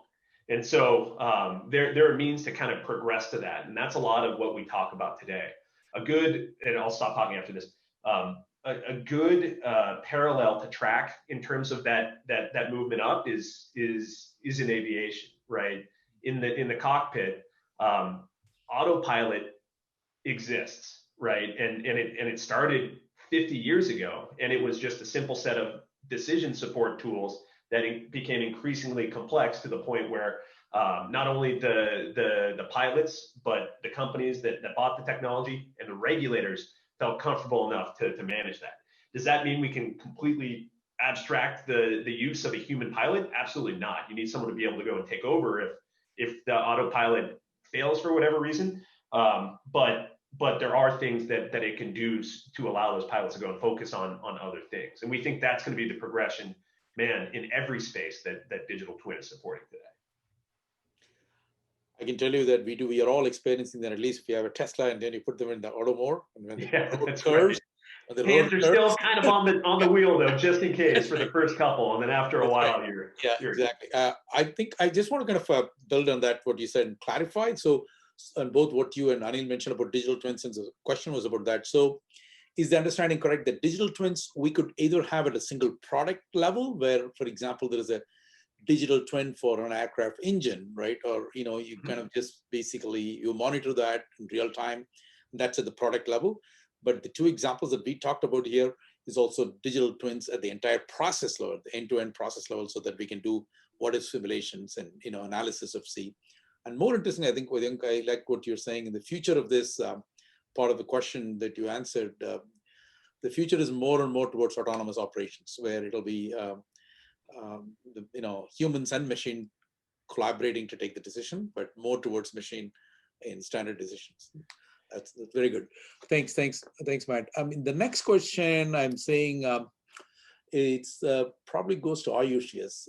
So it's about it kind of related to how I opened your introduction, Ayush, in terms of people know about the major healthcare delivery systems are kind of affected disproportionately as compared to other industries. But what exactly has been the impact on the insurance providers?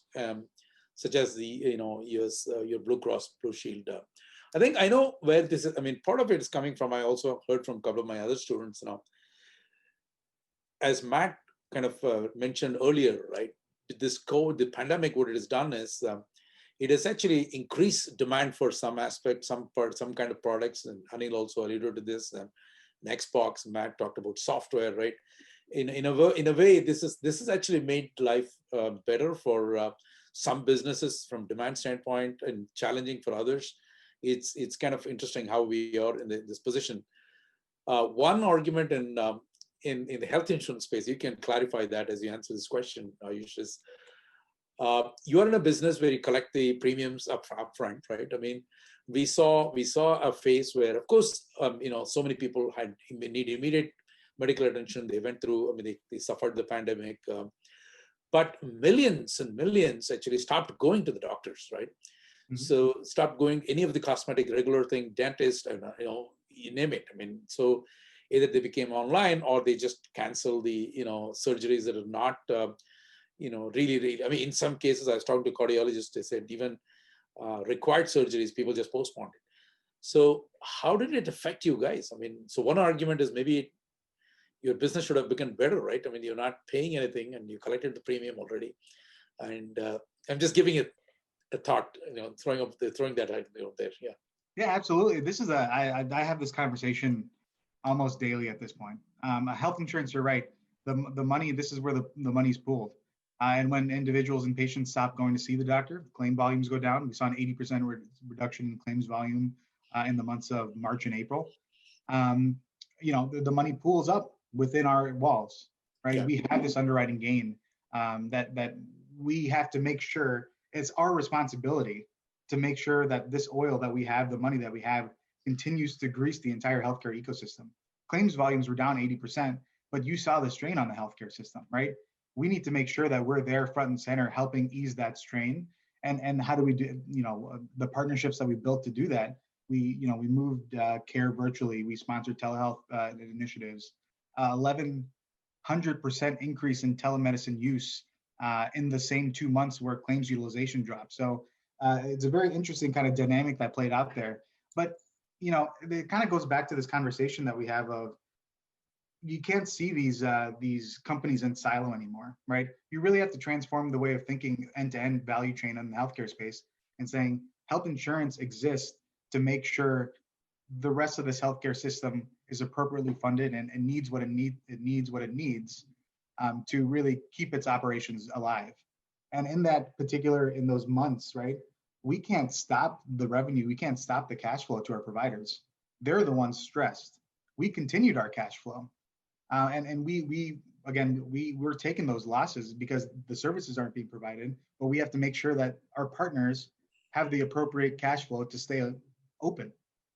So it is this fine balance, but really I think the conversation really has to move much bigger and really more transformative of how can this entire ecosystem work together to really make sure every unit has what it needs to really stay open, stay successful, to really best improve the lives of our patients and our members. Great, thank you. We have an attendee question. In fact, I think it'll be good to hear a perspective from all of you. I think this question, I also thought about this, but in a different way. But this question is about how should companies be ideally prepared for the next COVID equivalent pandemic? Basically, the question is saying that considering the cost of making the supply chain resilient, we talk about resilience in supply chain like dual sourcing, would that be more than the risk? In the sense, I think for me, just kind of add to that question is, how has it changed the risk management inside organizations? Because always all supply chain management, there is a risk framework. I mean, they're supposed to have a risk framework, and I've seldom seen in the risk scenarios a pandemic. Okay, I mean, it's kind of about hurricane, it's about those kinds of events, but a pandemic, which actually, and so how has this COVID changed for companies becoming more prepared for the next pandemic or something similar to this? And I think the question specifically points, it's a very good question in the sense that people talk about building resilience, building dual sourcing and things like that. That also, in some sense, comes at the cost of efficiency to some extent, right? So how are companies managing this? I think I'll go with Josh first, your response. Ooh, a lot of different parts of that question. So a couple things, and I'll try to do this as lightning round as possible. I think smart companies are breaking the narrative apart. It's not just COVID-19. I go back to food. We threw away 40% of the food that we eat in this country already. So this idea that, we were somehow like super lean, it's like that isn't the case. And there are a lot of people, as we try to bring efficiencies to very inefficient supply chains, who would love, back to my tipping point, to innovate our way back into that type of system. I think that you mentioned a more realistic plan as one spot on, as I very, very rarely see risk management given its due. Unfortunately, with a pandemic, you can just look on any social media, like a LinkedIn style, and see that any person who had a solution before the pandemic still has that solution. So they say like, you should have bought this software. You always need a collaboration software. The pandemic shows you it's true. You can fill that in with basically anything, and that waters down the message. And so I like that you talked about a hurricane, because that is something that in food is a physical disruption that we have to deal with yearly, where buildings are hit by tornadoes. They are not there anymore. That's a real supply chain disruption. Yet we can get food and water into places because we've experienced that hurricane before. There is a disaster recovery plan. There's a set of practices that you go through as a retailer, grocery, or restaurant, because people need to eat. And I think the smart part about what you have to look at in the pandemic is what actually stopped, and break that apart into the health of your workers and like understanding, because during this pandemic, as far as my knowledge goes, it's like no distribution centers were destroyed. Like the walls were still there. Like people could still go to work. Trucks still had gasoline. So we didn't lose the ability to move product. We didn't lose those buildings. The food is actually still located in the same spot that it was. So it's not like the pandemic moved the food, but you can obviously see that we've got some challenges in flexibility, and we can't just, I think as an industry, decide to take out more insurance. And that's the right way to look at it, by putting more food everywhere, because that just leads to lower profitability, an industry that's not profitable. It has to be about flexibility, and it has to be about taking each of the parts of the risk management approach into little pieces. And I'll stop, because I'm sure that the other panelists have got plenty of examples. Yeah, thanks. I started with you, Josh, because it was right, it was rightly pointing to your falling right into the point you made about the tipping point, right? Exactly, because rethink the whole process. I think the question is more about, we all know that we did not have any playbook, right? I mean, and we went through this, but are companies building playbooks in terms of what do we do, right? I mean, so Matt, you want to add? I'll just say real quickly, they are, because we were forced to do it.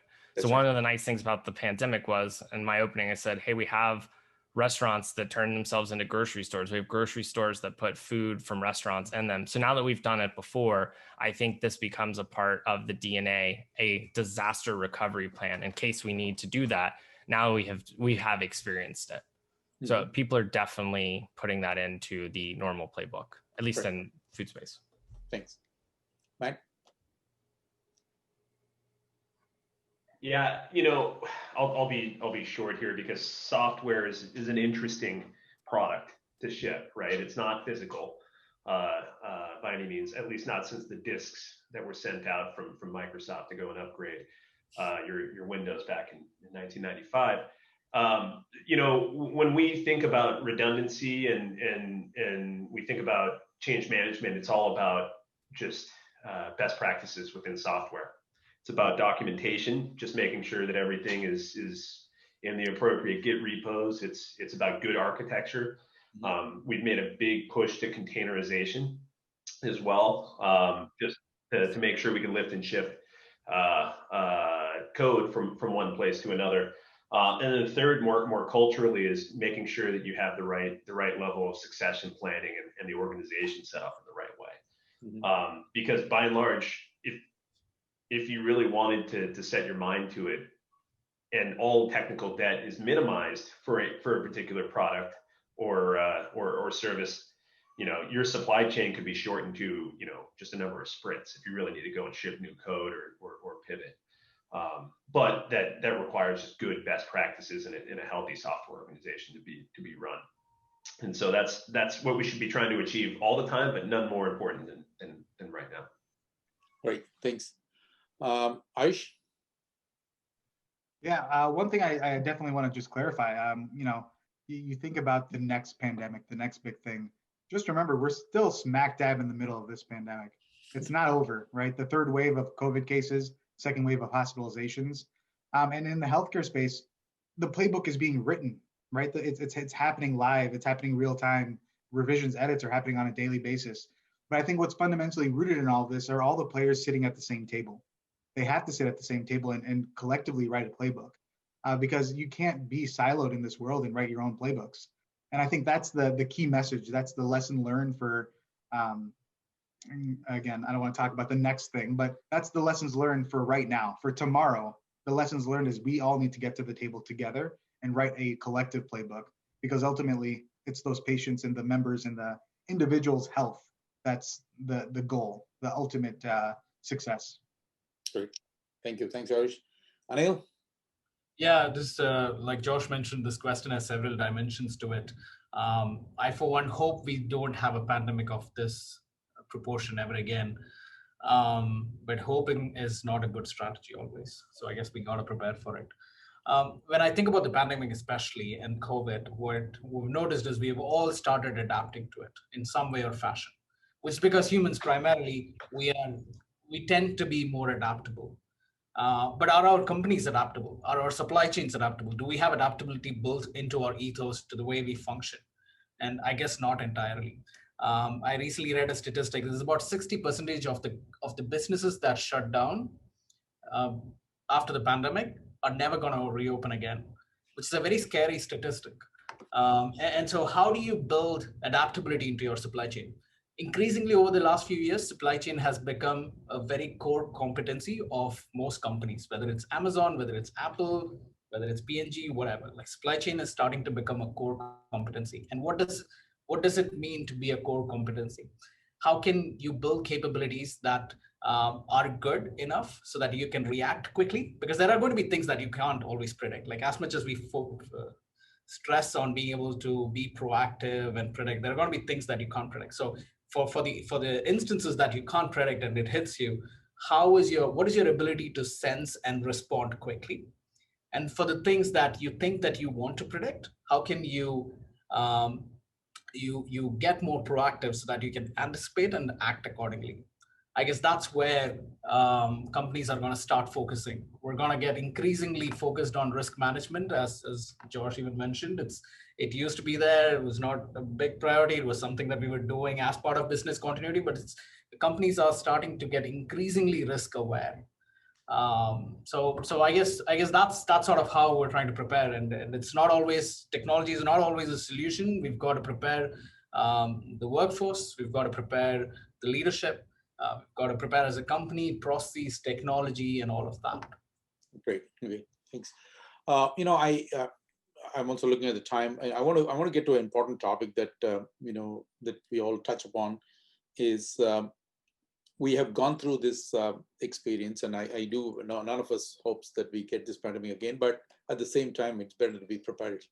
It is a must to be prepared. We have a strategy, especially when you look at the, some healthcare, some health experts predict this as becoming an endemic, not a pandemic, and that means you need a playbook.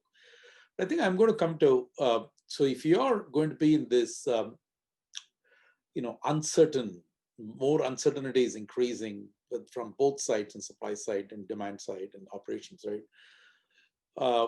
From your experience, the years of experience you've had, and you've seen the trends that are changing, right? We have supply chain. There was a lot of focus on efficiency, on getting things right, and from the right place, and all the stuff. We knew all those things, right? But the changes you're seeing right now, whether it is a trend in digital software or other pieces, what is your advice in terms of the talent that is required by the companies to manage this going forward, right? In other words, I'm getting to your advice to students. Like we go back, and I always tell our students that you're planning to compete for the next 25 years. Okay. So what do you think, what will be your advice to them?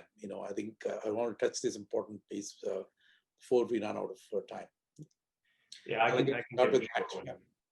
Yeah, just be comfortable operating in ambiguity. Like that's you're in a highly sterile environment a lot of times in academia. And I see this with a lot of my data scientists who are used to just a really clean data set, and you get out into the real world, and life is hard and work is hard. And so,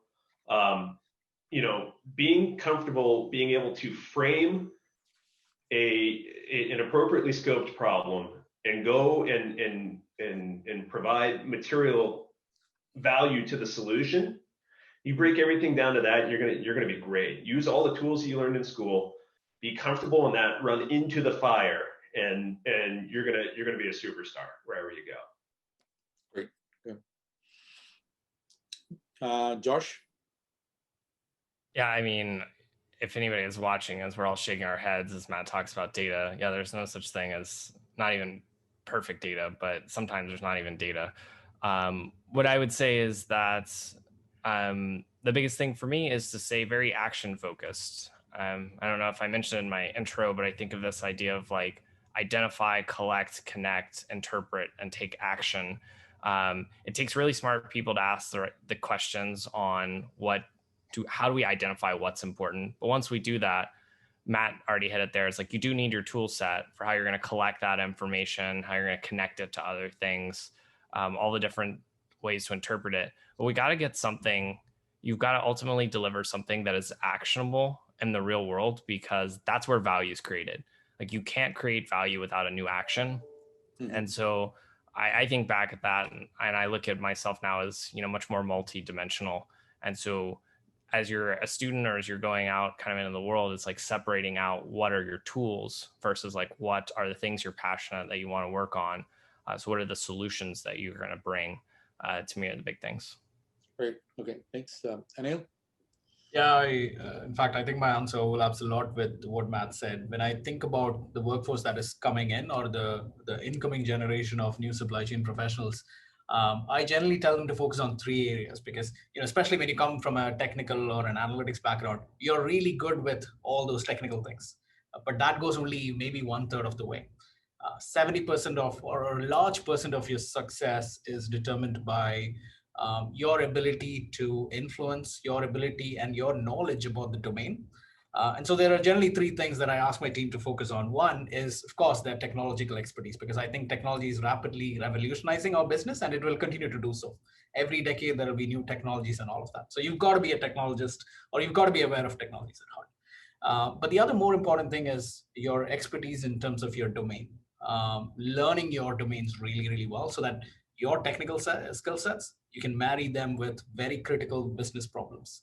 And your partners, the people who you work with, they will appreciate you more when they feel like, yeah, this person really understands my problem area and is able to develop really good solutions to address those.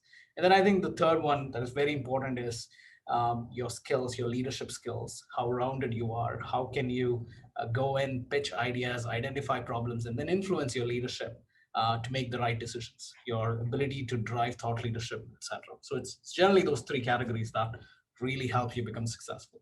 Great, thank you. I know, Ayush, you run the risk of repeating what people said, but you just want to keep it very brief. What do you want to add? Yeah, absolutely. I'm going to add something, maybe something I haven't heard, because I agree with everything that the other panelists have said. Make sure you really understand the problem you're trying to solve. At the base of it, whatever you're doing, make sure you are connected to the actual problem you're trying to solve. Again, feel the problem yourself, experience the problem, talk to consumers. I think there's been a lot of conversation, a lot of work that's being done in the healthcare side that, it's not necessarily focused on the core of the problems in healthcare.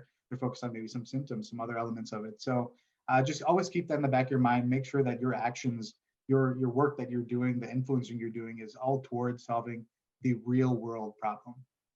Great. Thank you. That is useful. I'm sure our students found it useful as well. There is a question to Anil. I mean, it's kind of it's a broader question, and whatever your perspective will be useful. The question is: many tech companies manufacturing devices, including Microsoft, almost all of their production in Asia. What could the future sourcing strategy look like for Microsoft and other tech companies? What do you see? Yeah, I can actually describe a little bit of an example. So, we are in the business of making computers. We sell to more than 100 plus countries around the world. And so we have this classic scenario where we make something in China, ship it into our distribution centers in Europe, and thinking that, yeah, we have built a French keyboard laptop with the French software version, and suddenly there's a demand surging from our German customers. How do you quickly respond to that?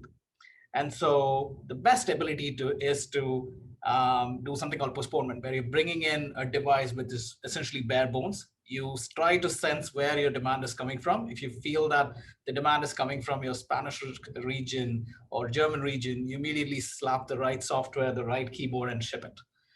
So already we are trying to work on how can we increasingly de-risk ourselves from having a ton of the wrong inventory at the right place almost, right? So it's starting to increase the emphasis on more decentralized assembly and configuration capabilities than centralized manufacturing. So regardless of the geopolitical all issues that we're having, we're already thinking about the solution because we are in a business where demand changes very rapidly and sometimes is very incongruent with what we initially thought when we went and bought all the components.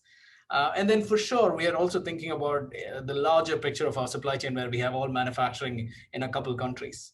The reality of the matter is a lot of the suppliers are also based out there. And so I think like someone said, it's not a real estate land deal that we can quickly move some manufacturing. So there's some other constraints also out there. But I think increasingly we're thinking about how do we make sure that our suppliers or our supply base is as much as de-risked as possible.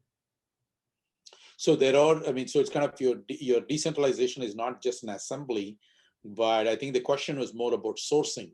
Even sourcing, you will be decentralizing. Is that right? Is that correct? Yeah, well, the thing is a lot of, if you look at a laptop, the most important components are the display on the laptop, the memory chip, the processor. All of these things are made essentially by suppliers in China or suppliers in Taiwan. So it's essentially centralized in Asia, and it's going to take a little bit of a while and effort to try and see how can we change that or influence that so that the risk is lower. And so we're looking into a bunch of things, but I think increasingly companies are starting to be more focused on how can we de-risk our sourcing part of the supply chain. Great, thanks. I have one more question I want to kind of expand onto. I mean, there is I've read about the experience that we've gone through in the pandemic, and typically we also call this panel a supply chain, recovery kind of we use the word supply chain. I think what we learned in the pandemic process was that the importance of the value chain, which is often defined as the end-to-end visibility, right, of the, like in the case of Josh, classic examples, farm to fork, right? And that became more important than the way we look at supply chain, number one, in terms of just the process level, but then also in the ability of companies to act, right? It was not just the operations that actually had to change. It is actually about how marketing and other functions had to adapt to these changes that we are seeing in supply chain. And I can see a couple of you nodding, and I see, Matt, you really have an opinion. That's why I'll start with you.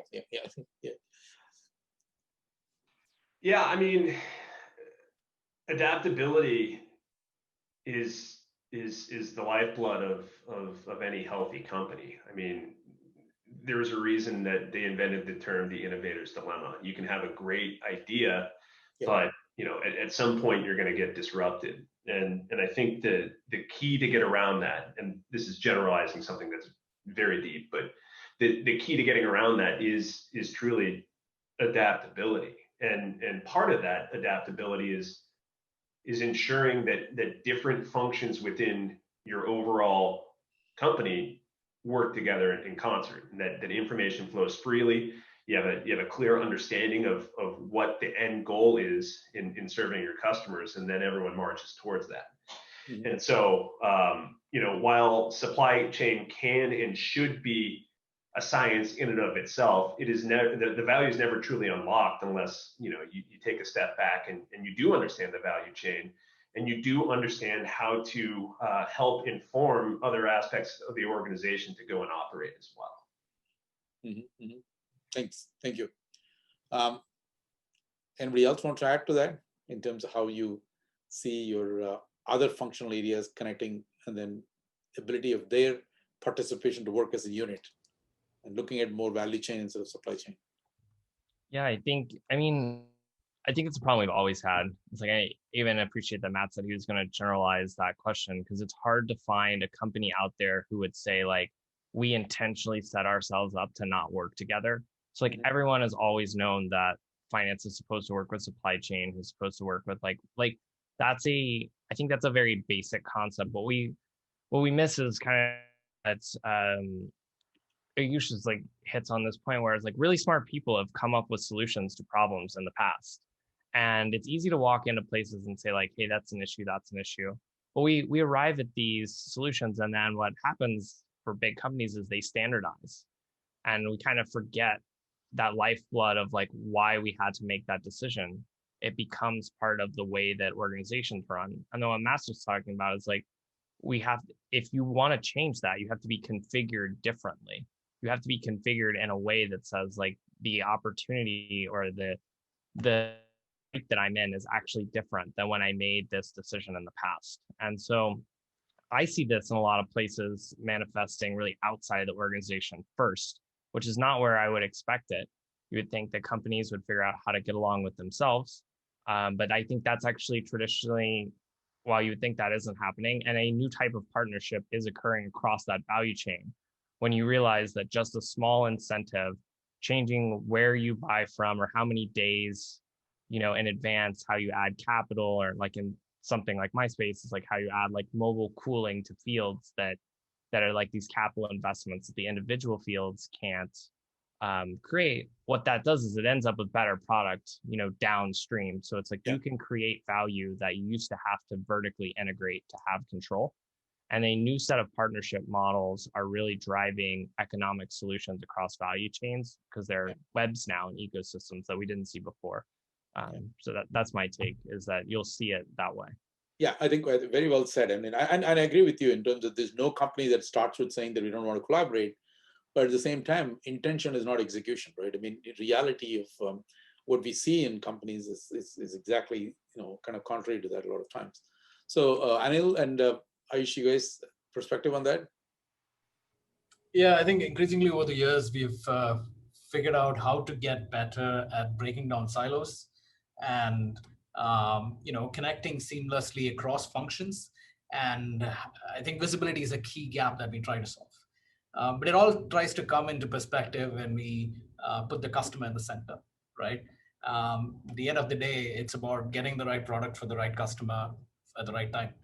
And so I think it's definitely a challenge in terms of figuring out how do you connect all the various aspects of a company together seamlessly so as to provide the right service and product to the customer. It's something that we are essentially trying to get better at, and I think it is really where the secret sauce is. Great, thank you. Ayush? Yeah, one last thing to add here. Yeah. One last Sorry thing to put you in the same position of not repeating. Yeah, no worries, no worries.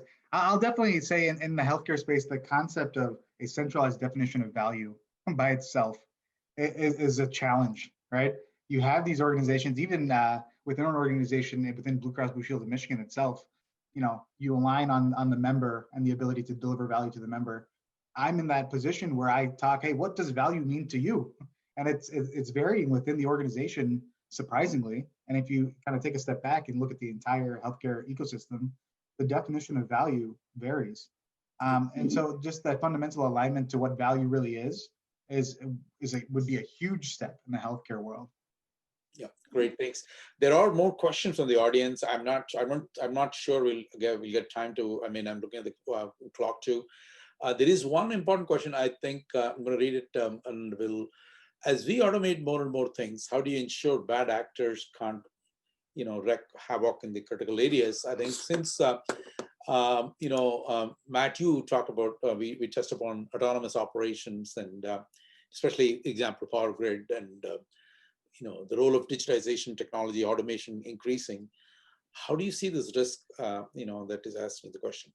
Yeah, I mean, you can maybe a couple of observations. One, generally the bad actors come from the inside, unfortunately. So you got to be really careful there. I think a lot of people have the notion that there's nefarious agents that are constantly pinging your system to eventually get in. That does exist and that does happen, but by and large it's internal. But to accommodate the concerns about those outside bad actors. I mean, man, we talked about the grid being so complex. It's also one of the most important pieces of infrastructure on the planet. And so we have seen a number of attempts to get in. What on the grid side and the power generation side, what we like to do is build products that we call secure by design. This isn't a new concept, but instead of just having McAfee anti-bad guy software that sits on top of it, you can actually build the software in a way that limits damage if an agent gets into a control system. And generally we do that by utilizing a combination of edge technologies in addition to cloud and on-prem. And it depends on the use case, but generally if you empower a singular control device to make its decisions at the edge, you can air gap that as well. And so I'll build an algorithm or I'll write software and I'll push it out to have the compute actually run on the edge, and the decisions get made on the edge and then execute the controls. That way, if you do see any malfeasance, if you do see an anomaly, it can be detected by humans, but more often, a lot of times, just that anomalous behavior gets identified, that air gap gets locked down, and things get minimized in terms of impact. That's one of a multitude of things that we have to do. Fortunately, regulation is on our side, and it requires a lot of effort to be compliant with everything we're building, but it's for the right reasons. And so again, obviously, this is a motherhood statement, but we try and follow the regulation to the highest standard as possible as well.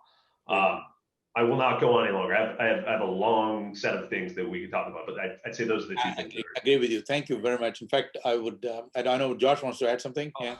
Yeah, just really quick. I would say I get the reason we have this challenge about bad actors. They do exist today.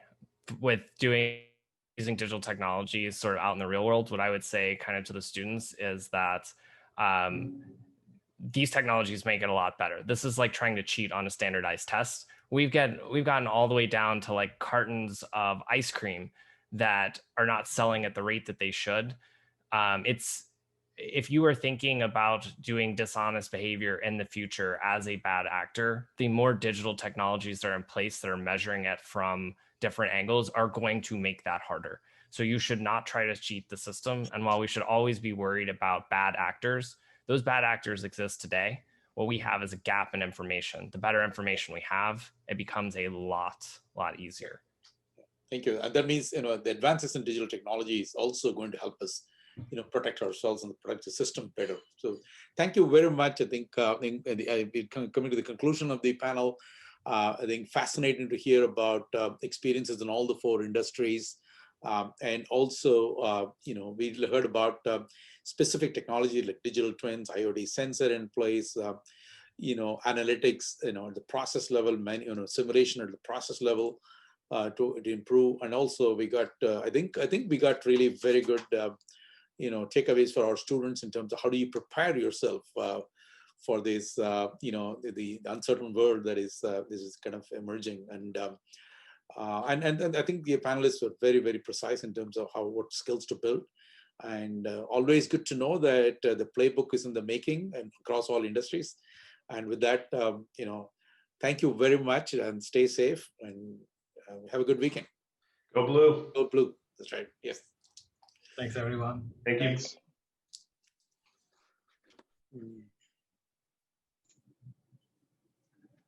Yep, so on behalf of the Tauber Institute, I'd like to thank our panelists for their thoughtful contributions to this important conversation. So thank you very much to everyone. And these are really testing times with supply chain resilience being the need of this hour. And as we've seen, digitalization is indeed at the center of all of this. And that marks the conclusion of this event. So for everyone who made it to the end, thanks for listening to our discussions. I hope you enjoyed the conversation we had and gained some useful insights. I've worked with Sasanka as a member of the planning committee for this event, and I have to attest that planning this event during a pandemic that happens every 100 years is a huge, huge challenge. I'm really glad that despite the setbacks and uncertainty we faced, we persevered and we were able to make this work out. In other words, we remain resilient. So, and thus, before we close, I, on behalf of the planning committee, would like to give my thanks to all those who made this possible. So first off, I want to thank Speaker Rebecca and the panelists and Moderator Professor Krishnan for taking time out of their day to share their invaluable experience and insights and to drive this very productive conversation in many perspectives, whether it's blockchain, digital twin, digital transformation, healthcare, many industries, hearing these many valuable perspectives.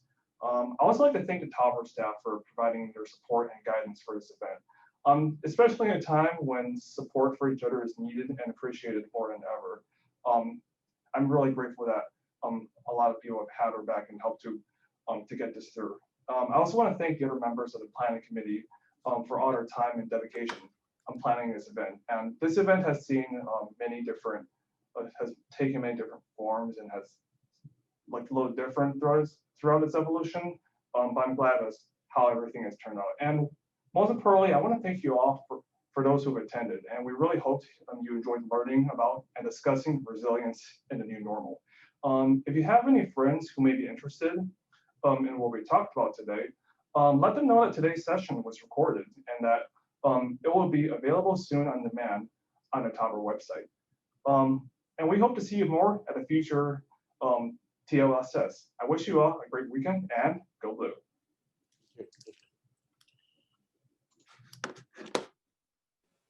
Go Blue.